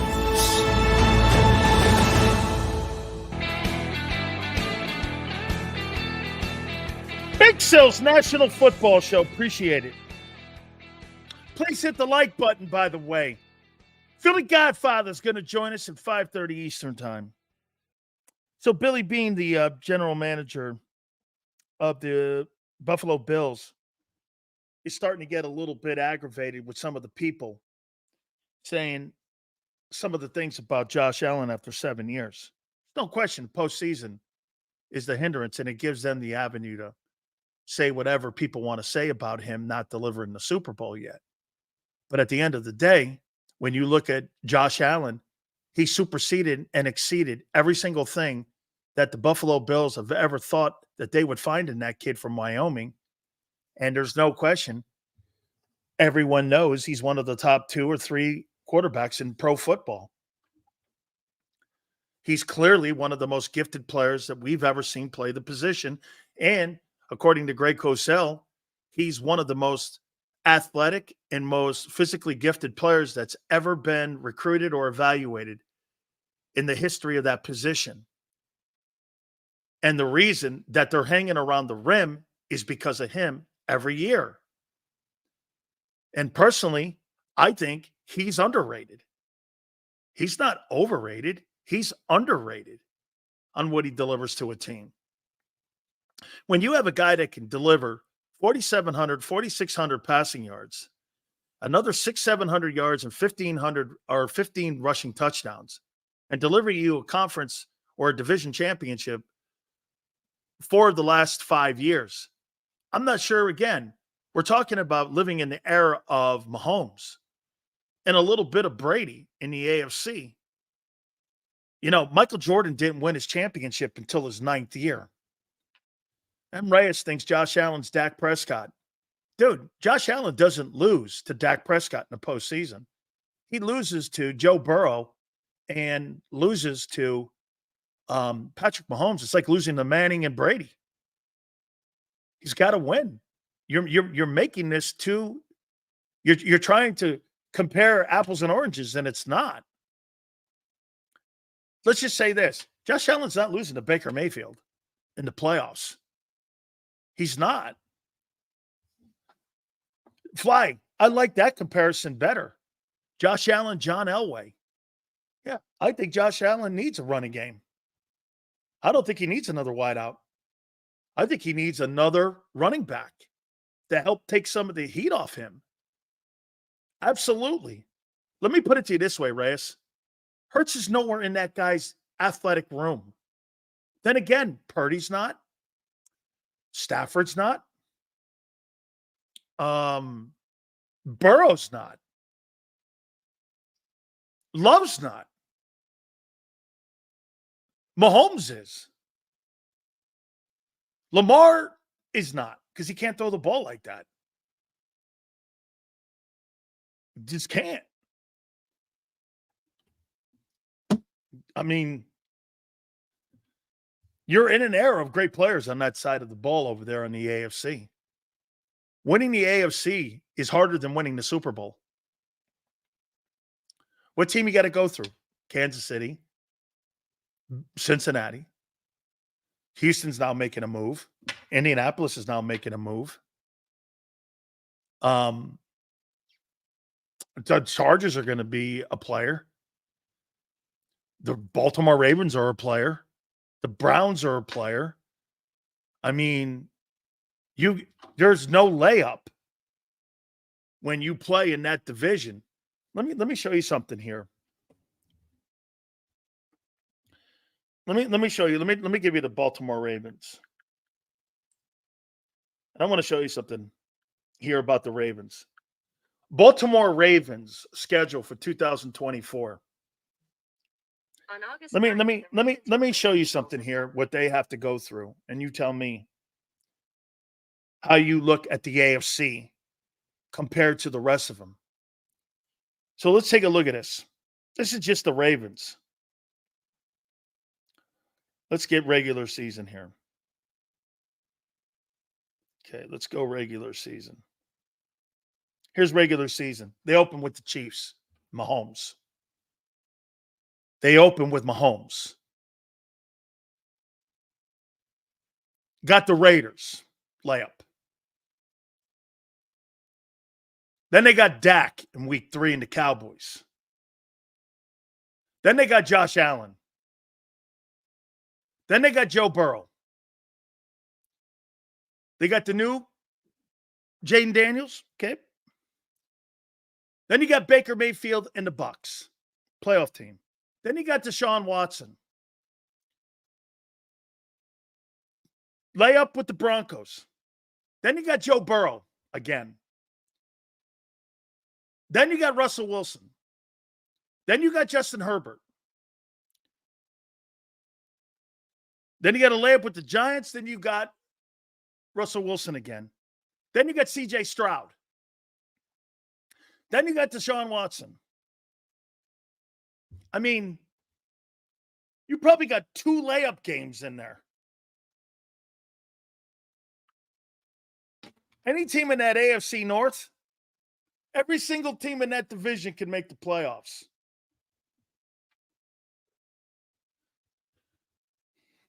Every team. AFC East has been weak. Okay, yeah. The problem with Hurts outplaying Mahomes, that the rest of the Chiefs outplayed the Eagles. Hey, D Shift, once again, the difference between Mahomes and Hurts is told where to throw the ball like Purdy was. Mahomes knows where because he's been schooled by Reed, and the offense is his. That there's the difference. There's very few quarterbacks in the National Football League that don't play with guardrails. He has no guardrails. He plays within a structure and in a system. That's the difference in the Super Bowl between Brock Purdy and Pat Mahomes, was that he made plays when he had to. It's not making the plays for 60 minutes. It's about not making the one critical play and making the one critical play. And that's what Mahomes does the last two Super Bowls. The two best rosters in pro football were beaten by the lesser roster because of the quarterback's intelligence and the coordinators that they have in the building and the culture they have. It's the best culture, coaching, and quarterbacking. I think it's better than New England. What they have going on in Kansas City is better than what they have in New England or had in New England with Brady. He's more gifted as a quarterback. You have an offensive-minded coach in Reed versus a defensive-minded coach. They won 6 Super Bowls. They're going to have to prove it. They're halfway there. I think Mahomes is 28. Okay, I think if I'm not mistaken, I think he's 28. Chips goes fumble. Yeah, but Mahomes doesn't fumble in critical situations and in moments in games like that. Pretty incomplete pass late in the game. How about that one block? Remember, Chris Jones got through the line of scrimmage and sacked him? The Chiefs made a big play at the right moment. That's a team that makes – get this. The Chiefs' big-time players step up big in big-time moments. Chris Jones, Travis Kelce, and Pat Mahomes. They all play big in big moments, every one of them. Very seldom do you see any one of those guys not show up in those games. They're patient. Hey, I'll say this to you. Andy Reid is by far a better coach because of Patrick Mahomes. Because there's some of the same shit that he does now that he did in Philly, but I think he's more patient now. And I think he'll let things play out more than he did then. I think he was quick to overreact in Philly. I think he's quick to not overreact in KC because he trusts the quarterback more. There's a trust factor. I don't think Andy Reid ever trusted completely Donovan McNabb. I think he does trust this guy because this guy's won. And anytime you win that chip like that, that goes into the back of your mind. He's done it. We've done it. I'm going to give him the latitude, and I'm going to run further closer to the edge of the cliff with him than I am with McNabb. Andy Reid was never willing to go to the end of the cliff with McNabb because he never thought McNabb was willing to go to the cliff with Reid. Mahomes does. It's totally a trust thing. Yeah. Andy Reid is going to the Hall of Fame because of Patrick Mahomes. Okay? He wasn't going to the Hall of Fame because of Donovan McNabb. Yeah, but remember something too, Philly. The Kansas City Chiefs were told, and John Dorsey was told, Mitchell Trubisky or Deshaun Watson, Shannon Sharp, Chris Carter, all of them said that those guys will win championships before Mahomes ever will. He's too loose. He's not a disciplined player. He doesn't have what it takes to be a winner. These were all comments that were made. You can Google it. Shannon Sharp said he was a loser at Texas Tech. John Dorsey introduced him to Andy Reid. Andy Reid had a conversation with him, and he said, this kid's going to be my guy. Remember what they did? They put him on the bench behind Alex Smith. They didn't really know what they had until they started watching him in practice. And Andy Reid was like, Jesus Griminy, what the hell is this? Even Alex Smith knew the writing was on the wall, and Alex Smith had won a division that year. He won the division. And Andy went to him and said, hey, we're turning the team over to him. You know how much we love you here. Then they sent him to Washington. They were transparent with him. Hey, this kid's taking over here. He's taking over. Thank you very much. Won a division title with Alex Smith. They won like 11, 12 ball games. And he's like, no, I'm going to upgrade. Imagine that. You go from a guy who won a division title for you won 11 ball games, and you didn't even know what you had behind him. And Andy Reid went, well, you know what? I'm going with him. Not having proven shit. And then he goes, dude, if you're Patrick Mahomes, you remember that. You moved off a former number 1 overall pick. And a guy who had success for you who came from Texas Tech, Lubbock, Texas, the quarterback factory.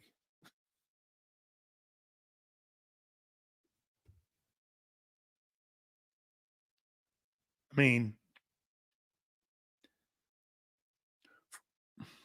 McNabb has the body Tua dreams of. Hey, Andrew, if Tagovailoa had Donovan McNabb's body, he'd be the highest paid player and he'd be a force. I think Donovan McNabb never lived up to the true expectations of what that guy was going to look like. When I saw him at Syracuse and he put up 63 or whatever it was, 66 against Miami, I said, this guy is freaky. What a great looking football player. I could not believe how good he was. I just could not believe. He was running around early in his career in Philadelphia. They had him moving around. Man, was he a great player. Then all of a sudden, he thought he was Joe Montana, and he was just going to win games from the pocket, and he couldn't. And his bedside manner is the worst. Bitching at Deshaun Jackson at a Pro Bowl, and he's on the team that you're on in Philly, and you're bitching to other Pro Bowlers that he doesn't deserve the accolades of being the only player or the first player to be a special teams all-pro and an all-pro position player, is an asshole move. Donovan McNabb was an asshole. I mean, everyone always goes, well, it's T.O.'s fault. What about the shit that he did towards Deshaun Jackson and how he shit on him too? There's a trend there with McNabb on him being a tool. I mean, McNabb was not. Hey, Owens has his own quirks, but McNabb's an asshole. I mean, you're supposed to be celebrating a teammate having something that great happen. Instead, McNabb is ripping them to other Pro Bowlers at the Pro Bowl in Hawaii. Guy, what's your problem? The world had to revolve around him. That's why. Suplex says T.O.'s the reason that team went to the Super Bowl. Let me tell you something about T.O. Him and I have gone back and forth. You've seen it on Twitter. And I'll say this to you about him.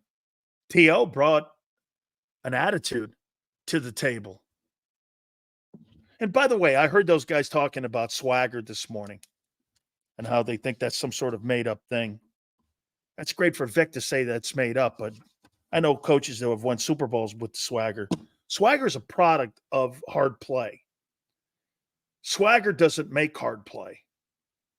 What happens with swagger is I didn't even know what swagger was when I was at Miami. I'd never heard the word. I never heard anybody use it until years after I left. But you know what they said about us? We invented what Jimmy wrote that book on, swagger. I was like, what's that? Swagger's not something you put on a fucking t-shirt. Swagger's an in-game attitude you have where you're going to kill that guy. And I mean that not figuratively or not literally, but figuratively. I'm going to kill you. And I don't care what it takes to kill you. I'm going to pick this chair up and I'm going to split it over your head. No way around it. And that's the attitude that Jerome, me, Jimmy carried to Dallas. If I have to take a knife out, I'm going to cut you to pieces. Again, not literally, but I'm going to have a mentality where I'm going to cut your throat. I don't care. That's how bad winning means to you. You have to have that attitude. But that's from the attitude you bring to your huddle. You don't say the word swagger and that automatically makes you a tough guy. You've got to have people in the room that are tough guys already. And that's like a precursor to it. That's what Vic's talking about. He knows that, hey, a guy with an attitude and a guy with an attitude like Seth Joyner, that's swagger. You think that's made up, Seth's attitude? You heard Seth Joyner on this network, on JAKIB. You think Seth is bullshit? That's swagger he has that he brought to the huddle. But again, you don't put that on a t-shirt. Okay? JB goes, Dan didn't like swagger. Dog, I don't give a shit about that stuff. I cared about killing you. And you never gaining an inch on me. I didn't care about that. We were offended when he scored on us, and we would fight. You know how many teams stopped series with us? South Carolina, Clemson, because we would get Oklahoma. We would get into fistfights with them. We would beat you up and then beat you up after. Notre Dame stopped it because we would fight you. There was a never-ending stop of fighting. And that's why when I was at UM, I lost one game in 3 years. Then that team went on to win 6 national titles.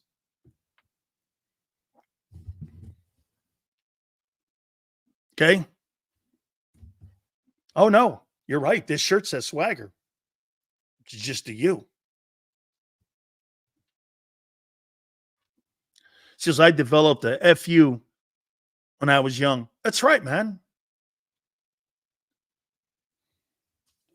Great question.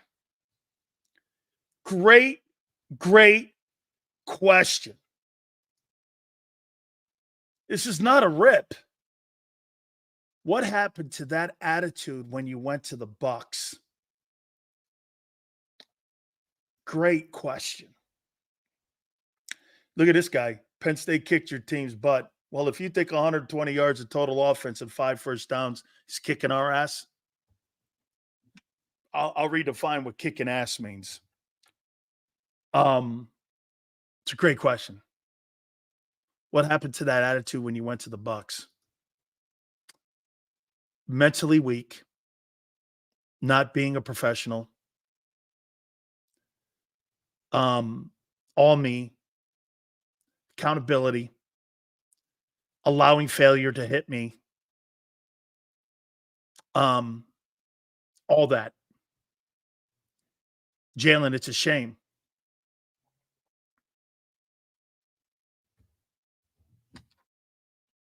Not blaming anybody. Blame me. And believe me, I regret it every day. Okay? I do. So, okay? No, Chip, I think it's important to tell people. When I come from a place of talking to you, Dan, you think coaching impacted? Look, man, yeah, probably. Different position, sure, okay. But I'm not going to sit here and make excuses for my failures. I'm not. Jay Brown says cocaine a hell of a drug. No, probably what really was the problem in Tampa was I was out with Jay Brown's mom probably every night till probably 3:30 in the morning. It probably was something that, I should have had a better resistance store, but sorry, Jay Brown. Spending those late nights with your mom, I mean, probably really affected me. I had to do it. Do you think Davis is the same? No, I don't. I don't think that Davis was the same. No, I listen. I think he's just got to get.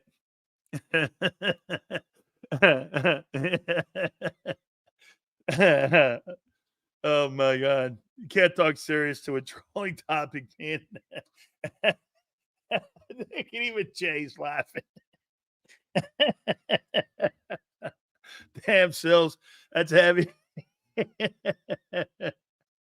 Hey, way to go, Jay, way to smile, man. I think you're smiling. I don't know. Somebody, hey, all good, man. Somebody be like, NVM, the Eagles going 10-1. It's about the last 6 games. Dan Sileo will be like, that's a good question. Hey, Bang Bang, do me a favor. Try to stay on the page here. It's a 17-game season, homie. It's not a 6-game season. You were up and down like a seesaw. You were up and down like a seesaw, kid. Sills, what's your take on the Tua extension? I think it's a gamble. Gave him $53 million over the next 4 years. That's a big gamble, dude. Are you not entertained?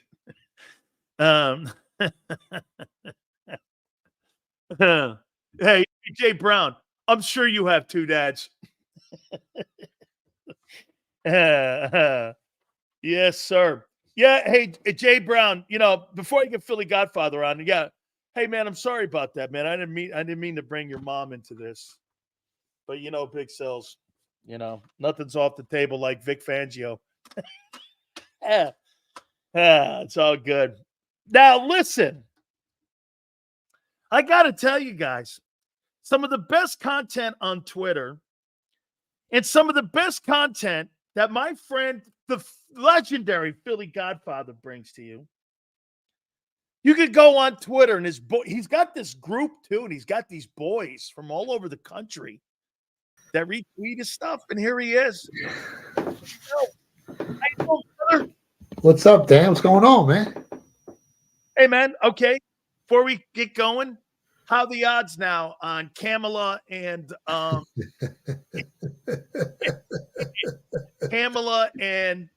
Donald Trump now for president? Give me the odds here.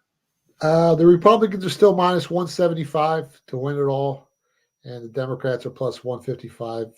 The odds are gonna drop down. It should be, the Republicans should never be more than 55% favorites because of how everything's set up. The Electoral College Republicans right now over and under is 311.5, and that's more than enough to win the whole thing. So that's where the Electoral College is at. Looks like Donald Trump's going to run away a winner unless, something happens. He's talking about going back to Butler, PA. I don't know if that's a good idea, but we'll see what happens. Don't you think that this is just like a bump with the it kind of like the excitement of moving over from Sleepy Joe to Kamala? And because once they start hey, my favorite thing is now what they're trying to say. She wasn't the border czar when she's got her own words, and Biden saying she ran the border. I mean, the one thing they do have, I will admit, they have the media on their side. Yeah, the problem is the internet is undefeated. You can't undefeated. You can't go out there and lie and say she wasn't the border czar. There's a million videos stating she was. She said she was. Joe Biden, I put the video up today when he announced her as the border czar. So they're going to try and spin it any way they can. But, she's got all the baggage from the Joe Biden administration. So that's going to be hard to get rid of, man. I mean, the border's the worst ever. Economy is the worst ever. Wars are breaking out all around the world. Nobody respects Joe Biden. I said it 4 years ago. The guy's a vegetable. And if you're willing to vote for a vegetable, then maybe you shouldn't be voting. One last thing, then we'll move on to sports, I promise. Here's my suggestion for Kamala. You ready? I never met Joe Biden. I have no idea who he is. I was never the vice president. I have no idea what that whole thing is. And so, I mean, I've never met the guy. So, hey, plausible deniability. Yeah, I guess. I mean, she seems kind of unstable. I mean, the way she speaks, her sentences, she keeps repeating the same thing over and over. It's like she talks in riddles at times. I don't know if she's the best fit. I wouldn't have used her if I was a Democrat. Now, maybe they have to use her due to the, the rules and regulations. Yeah, the money and the way the whole system's, put together. But she's definitely no one elected her. And that's the other thing. If this is a republic, a representative democracy, because this is not a true democracy. All true democracies fail. So this is a representative democracy. If that's the case, and we get to vote for the people that are going to run for president, whether it's the Democratic primary or the Republican, well, then nobody voted for Kamala. I mean, it's a mess. It's a mess. Again, leave it to those guys here. Hey, man, following the Eagles this week, this guy Vic Fangio, I got to tell you, this guy tells it like it is. I think he's a breath of fresh air. And do you feel better about the Philadelphia Eagle defense as you're hearing him talk about accountability? He's telling Bryce Huff, this guy can't play the run right now. We're going to work on it. Hopefully he gets there. Hey, if you're trying to put Bradberry in the safety position, that transition never worked. I mean, I've never heard more honesty coming from a guy, but that leads me to believe, and I think it's a good thing, it's not a rip, that the accountability is in the building and that the best player is going to play. Are you feeling more optimistic about that defensive side of the ball led by Vic Fangio? Absolutely. I bet him to win the NFC East this year. Hopefully nobody hates me anymore watching the show. I'm a big fan of the Eagles this season because I got money on them. Yeah, man, you got big boys in the building. You got Vic Fangio. I mean, everyone knows Bryce Huff can't cover the run. He couldn't cover the run last year. Everyone knows that Bradberry shouldn't even be playing. Should be on the Eagles football field. So he's being honest. It's a breath of fresh air from last season with all the bullshit they were shoving down our throats, all the lies. They were trying to control the narrative. We knew what was going on. We broke the news first, and now everyone's talking about it, a week later, a month later, a year later. Now they're talking about all the issues they had last season. I like this Eagles team. I told you guys, Jalen Hurts was laser focused. Reports are coming in. He's faster than he was last year. He's in much better shape. His arm's stronger. I think they have a big season. His odds to be the MVP have dropped as well. I think now he's got the 6th best odds when he was like the 9th or the 10th. He's at 1,500. So I think he's going to have a big season. I'm hyped. Listen, I'm a money fan first, but forget about the money. I bleed Eagles green. I was born in this city. I cheered for this team. I cried in 1980 when they lost to the Raiders in the Super Bowl. I was a little kid. I love this team. And I'm hyped about this season. This is giving me some goosebumps like I had in 2017 when I took the Eagles at 50-1 to win the Super Bowl, and they got the job done. So this is going to be a pretty good team. And they got an easier road than most teams in the NFC. I think this NFC East is kind of weak. I think the NFC West, the NFC North is really tough this season. So they got the easier path to get to where they got to be and try to avoid some injuries. Let me echo some of the stuff you're saying. I think this has been the best week I've ever seen Jalen Hurts behind a mic. I think what they're doing in practice by moving around some things. Let me give you some of the comments that Dallas Goedert's made about him. And I think this is going to emphasize, and this is going to enhance a little bit of what you're saying, because boy, I'll tell you, if you listen to what Dallas Goedert is saying, Dallas Goedert is absolutely loving the fact that this football team is now starting to do some things that other people thought that was not possible. How about this? They're using more motion now. They feel good about the routes. There's going to be more progression reading. They're going to use 2 tight end set, and that Jalen Hurts has been more vocal than ever before, and he's really picking up what they're doing. There's more checkdowns and more flares to the back. They're doing the read option. I mean, you're hearing a lot of people making some great comments. I get it. It's only a couple days of practice, but that's going to be a trend, in my opinion, moving forward as we go into training camp and we get into that September 6th game against the Packers. And that's what you want to see. And I said it 4 weeks ago. I got people that are close. They said he's got the eye of the tiger back. So, I mean, to simplify everything, he's got the eye of the tiger back. He's laser focused, and he wants to prove to everyone that he's that MVP type of quarterback. He wants to prove last year was a fluke, and he wants to win a Super Bowl. You think that this football team, you think they improve on that 8th ranking when it comes to total offense? Last year they were ranked 8th and they scored 26 points. You think this team this year is going to be one of the top 3 offenses in the league? I mean, they need to. Last year they were ranked, 13th when it came to yards per play. That's a metric I look at. And that's more important than yards per game. So if you want to check out the yards per play metric, they definitely got to be top 6, top 5 like they were from 2 years ago. Their defense has to be much better, one of the worst defenses in the league. But I think they got the pieces. I think they got the right defensive coordinator. And, again, their offense is one of the best in the NFL. That trio 2 years ago, the tight end and the 2 wide receivers had more receiving yards than any other trio in the league 2 years ago. So I think they're going to have another big season. Bring in Saquon Barkley, security blanket. The guy's a superstar, another McCaffrey type of football player. He's going to be big in the playoffs. He's got to stay healthy. If he stays healthy and the defense does what they're supposed to do and Fangio gets them on point with that no bullshit attitude, this is a very dangerous football team. You know, to me, when I look at how they have practiced, there's more reps in practice now. There's more due diligence on some of the small things. I mean, at the end of the day here, has that number moved at all? Philly Godfather, where have their odds moved for them being able to win the Super Bowl? I mean, or are they still behind Detroit and San Francisco? No, they're still behind Detroit, San Francisco, Baltimore, and the Bengals, but they got the 5th best odds now. You know, a few months ago, they had the 9th best odds. So they've definitely moved up 4 spots. And Detroit's going to be tough. You know, you're hearing rumors that they might get a couple guys from that Jets team that's very unhappy. Hassan Reddick. That hasn't signed. If the Lions get him, oh, my God.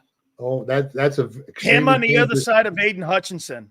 That's a very dangerous team. Oh, I might have to sprinkle some money on the Lions if they get him. But, yeah, but they're right there with all those teams. And the Rams is a team that nobody's talking about. This team, I mean, offensively, they're stacked. Super Bowl coach, Super Bowl quarterback. This is a team that can, make some noise. Not really a sleeper, but kind of a sleeper. But the Eagles are definitely going to have a shot to get there this year. How's Dallas odds looking now? I mean, boy, all they're talking about is money, contracts, holdouts.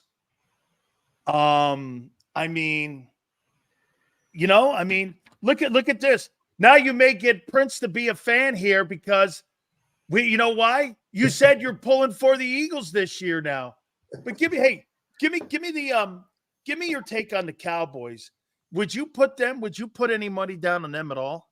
No, not this year. I think their odds are at 20-1. They've dropped down a little bit. They haven't done anything in my eyes to make that team better. Their offensive line is projected not to be top 10 this season. And they've had some of the best offensive lines in football. And Dak has been, lucky to have those teams. So I don't see his numbers to be as good as they were last year. They beat up on a bunch of bad teams. They had an easy schedule last season, easy strength of schedule. They padded their numbers against inferior squads. This year, they're it's going to be a much tougher road with their schedule. So I don't see them making any noise. I think it's the Eagles' division to win. They were, the Eagles, I took them at plus 125 to win the NFC East, and now they're minus 110. So now they're the odds-on favorite to win that division. Cowboys have dropped off a little bit. The other two teams don't scare me at all. So it's definitely going to be the Birds winning the NFC East this season. Let me take you around the league and get some thoughts on some teams. Do you know that the Pittsburgh Steelers haven't won a playoff game in 7 years? I mean, What's your take on them? Do you think that they're a player this playoff year, or do you think, again, they're just going to be right there in the middle? Because doesn't it seem like, you and me, you were talking about when you were younger. Shit, when we were younger, the gold standard was winning Super Bowls. They won 4 in 6 years, and those teams are some of the greatest teams of all time. Now the standard is not having a losing season. That's not cutting it, man. I mean, Mike Tomlin hasn't won a playoff game. Think about that in 7 years. That's a quarterback quite a number lead for Pittsburgh. Yeah, it's a quarterback lead. I mean, back then they had Bradshaw, the guy was calling his own plays. People don't give him enough credit for what he did. They had Ben Roethlisberger for so many years.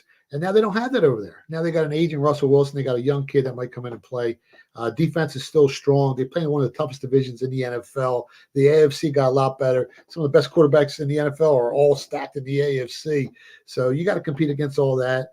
I bet them to go over 7.5 wins, which I still think they get to 8 wins this year, maybe 9. But that division's stacked, man. Joe Burrow's back.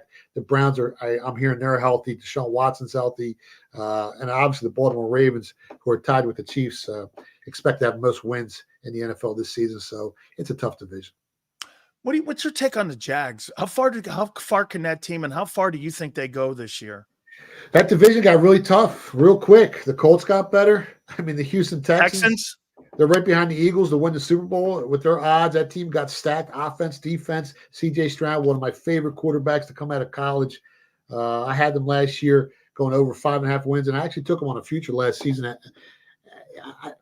Kind of like a gimmick, but they almost got there. So that division got really tough. He's going to have to stay healthy. He's a big, strong kid. That offensive line is going to have to do much better than it did last season. And Dougie's got it's going to be tough for him this season, man. It's going to be tough. Okay, so I went on a limb, and I said this. I said that the Washington Commanders are going to win the NFC East. Shoo. And I said also that Jaden Daniels is going to break Andrew Luck's record of 43-25, his rookie passing record. Wow. Because I think they got good coaching in there. I think the kid, by the way, they're saying all the right things about him. They got him on a program, and they're like, this kid's wowing everyone in the room. They've got the kid Dotson, and they got Terry McLaurin as wide receivers. They got the best linebacking core in the NFC East. They've got Dan Quinn, who is part of that Seattle defensive coaching staff that won that Super Bowl, albeit down in Atlanta too. He was part of that issue, but he's got a pedigree of getting the Super Bowls. He's got a Super Bowl win. He's going to be running that defense, and you've got Cliff Kingsbury, who developed Patrick Mahomes and Kyler Murray. You think anything of them at all, or do you think it's a work in progress? Because there's some people hate him, some people love him. I just happen to like the coaching staff that they've assembled, and it looks like they've really put some nice players on that team. I want to see if it can come together.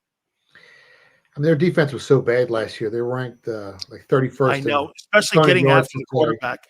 26th in sacks per game. I love Jaden Daniels. I had him last season at 12-1 to win the Heisman. We gave it out on your show. It's going to take time for him to develop. This is the NFL, man. You know, you played in it. Yeah, as great as you look in college, you come up here and you're playing the biggest, strongest, fastest, meanest, toughest guys in the world. So there's a learning curve for Daniels. I don't think this is the year for this team, but you never know. I mean, if anyone can do it, Dan Quinn. He's had some success, but he's also had some failures. So it's going to, getting that defense turned over that quick, it's not going to be easy, man. They were really bad last season. I have picked the Detroit Lions to win the Super Bowl. Is that a bad pick or a good one? No, they're just as good as anyone. I mean, Chiefs with Mahomes, and then maybe Detroit and San Fran. Yeah, I mean, and if they get Reddick, I mean, I might even bet him with you. So, okay, let me take you to the college level. Who do you have winning the national title? I haven't bet it yet. Georgia's the odds-on favorite. Kind of like Texas a little bit.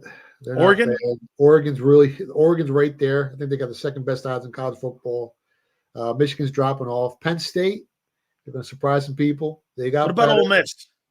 Ole Miss is tough as well. I mean, their odds are right there. I mean, all those teams got a shot. Ohio State, I mean, no one's talking about them.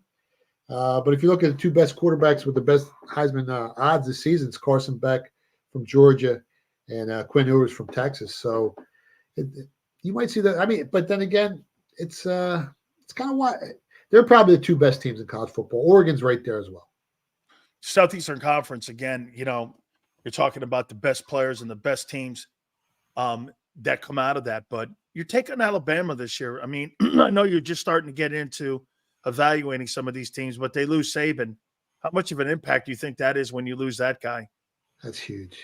Owner of 7 national titles. Yeah, I mean, it's hard to replace. I think their odds are at 15-1. I wouldn't look to place a wager on them. Georgia, I like teams that come back with the same quarterbacks from last season, with the same guys on the offensive line, same guys on that defensive line. And then the other parts, running backs, wide receivers, if they're fresh, if they're new, that really doesn't bother me. But the nucleus of these teams, when they come back year after year, 1-2 seasons in a row, they're the teams you want to really look at and teams you want to put some money on, invest in. Okay, baseball. Couple ones that you like to give out. Let me do Phillies here.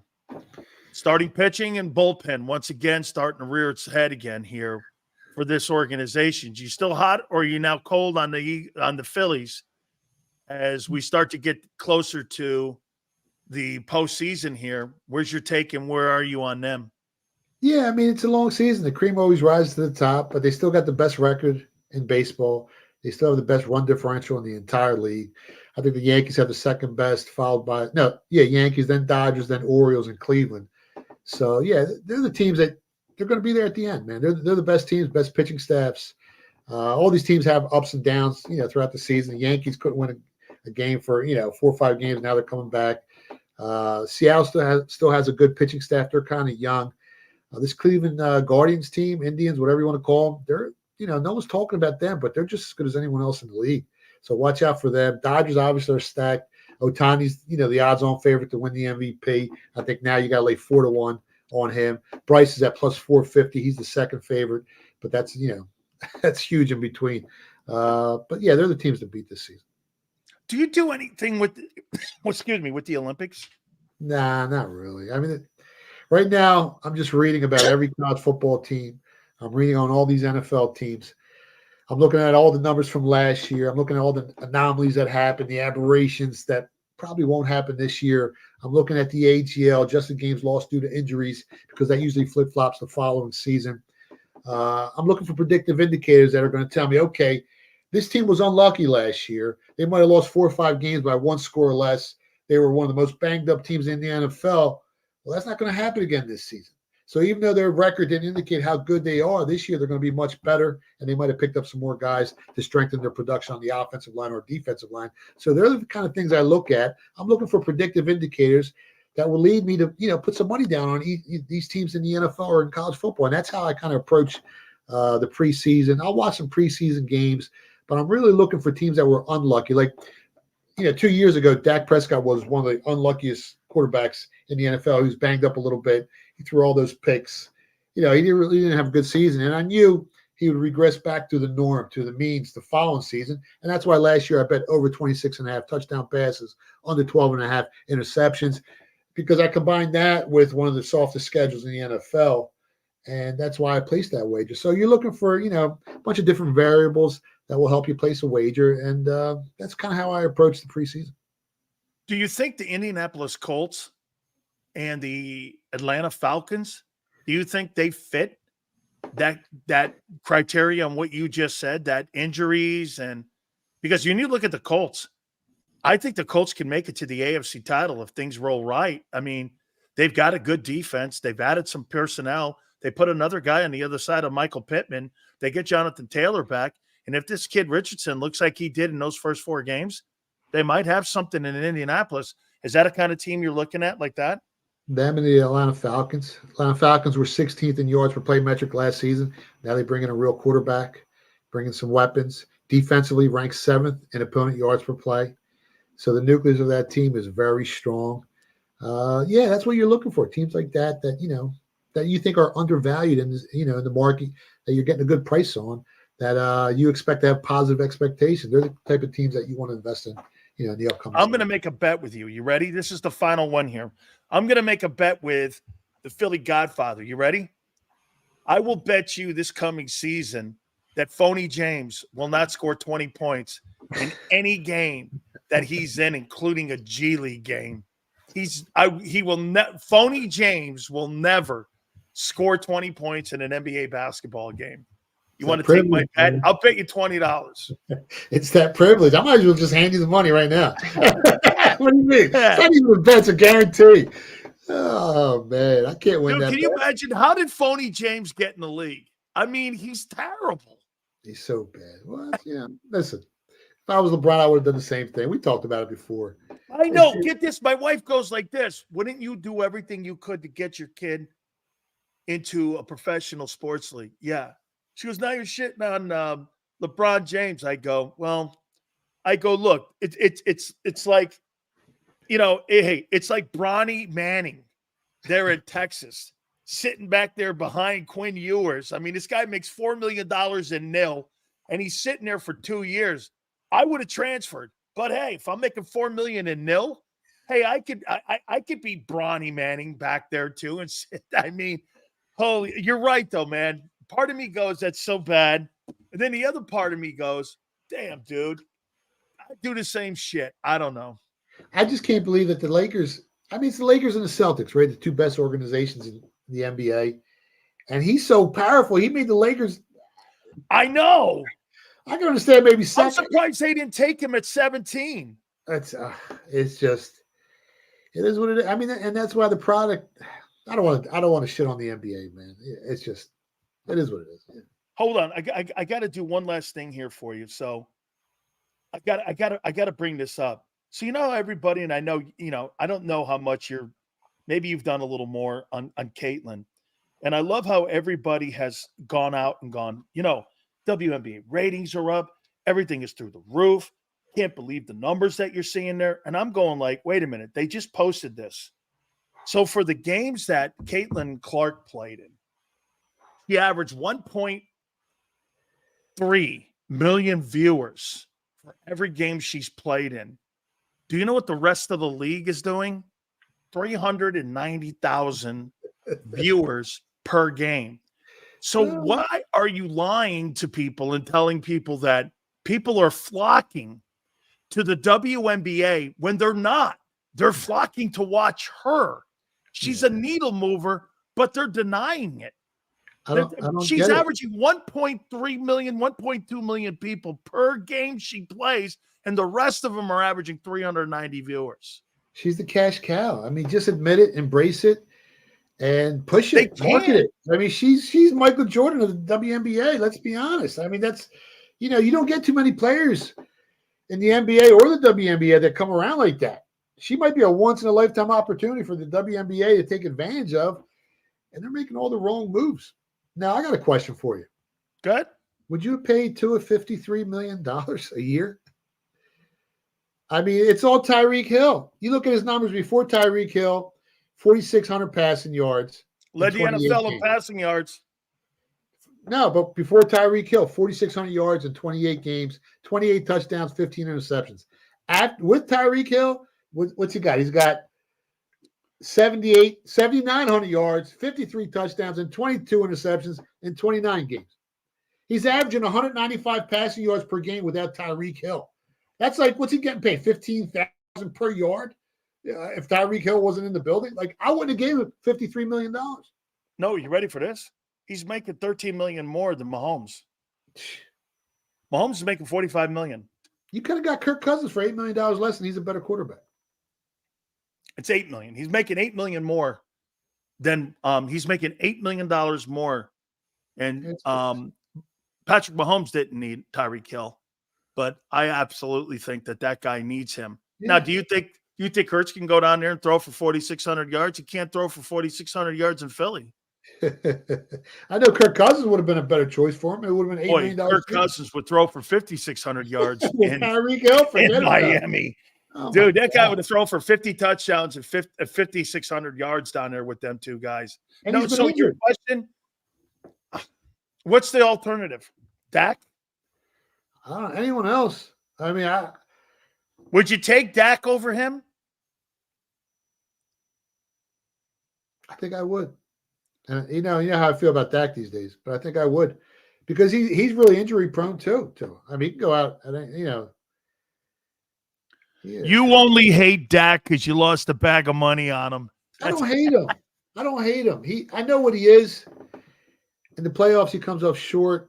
Last year, everything, the ball was bouncing their way. They were a 7-point favorite in the playoffs. I mean, they won the NFC East like I told you guys they were going to do. When the Eagles were 10-1 and everyone was clowning on me, I said, Cowboys are going to still win. You would ask me every week, you still like the Cowboys? I was like, yep. They're going to win a division. And they won a division.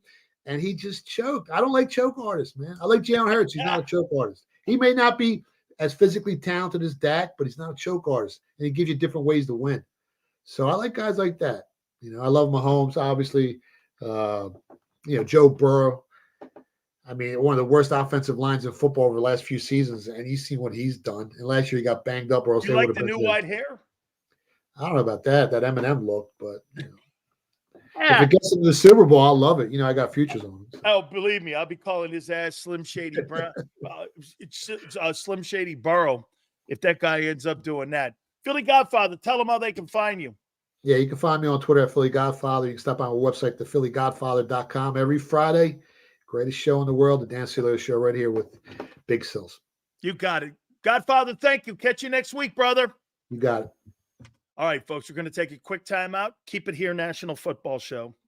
If you missed any of today's show on the JAKIB Media channel, listen to the podcast on your way home. Available on YouTube, Apple, and Spotify.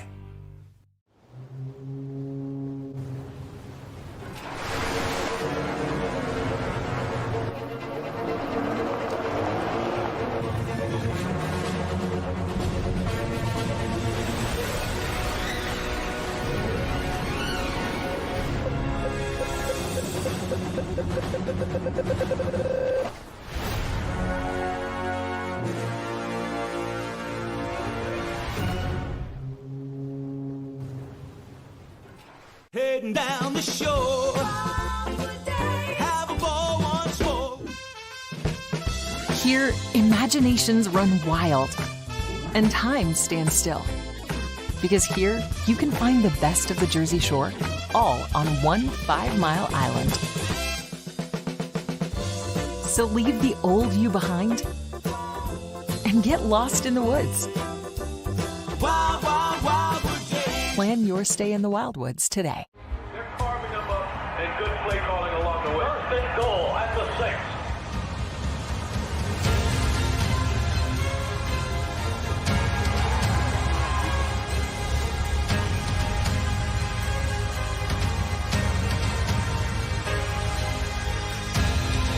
On the field of life, First Trust Bank is there for you. Champions on 3. 1, 2, 3. Because Philadelphia dreams deserve a Philadelphia bank. Win and save this baseball season from Colony Pools and Power Washing, a local company serving Delaware, Delco, and Chester County since 1970. Are you tired of looking at your green house? Is your roof, siding, deck stained green from algae and mold? Let the experts pressure wash your home and take the pressure off of you. Win with Colony Pools and Power Washing. Call them now at 302-762-2250. That's 302-762-2250.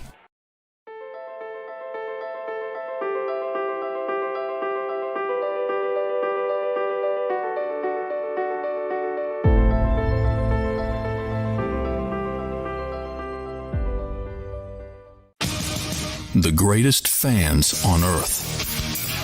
It's a bold statement, but would you expect anything less from Philadelphia? 58 years of heartache creates a toughness, a grit, a resolve not found in most. Sure, our prayers were answered, but now that we've had a taste, we're looking for more. Pondley Hockey, official partner of the Philadelphia Eagles. EAGLES, Eagles. Mikey Cool, appreciate you being part of the family now. You were here with us pretty much the entire 4 hours. Like I say to you guys, you know what's really cool? Xander told me that the average person that spends time here, majority in our main guys like Twiz and everyone else, Prince and them guys, spend much more time, and we appreciate it, believe me. Funny, my aunt goes like this. I've never seen a guy have more friends in your life that he calls dickheads to. And I said, well, what do you think? How do you think people in Philadelphia talk to one another? I love you. I mean, hey, right? That's why my wife goes, I never thought Joe Kraus will like this and Xander will. You know why you hit it off with these people? Because they're like you. I went, is that a backhanded slap? I never thought of it that way. Tomorrow will be a practice. This is a walkthrough today. So tomorrow, by the way, Kellen Moore is going to speak. That'd be the second time that he'll be speaking to the media. So we'll keep that and keep our ears open for that. Make sure you have a great one. Next week is getting closer to the Hall of Fame game. And on top of that, closer to the Baltimore exhibition game for the Eagles. The NFL teams, a lot of news starting to pick up opening ceremonies for the Olympics. See you on the flip-flop side, says Jay Brown. Have a great weekend, dude. Joe Krause, Xander, thank you. And we shall see you in honor of Jay Brown on the flip-flop side.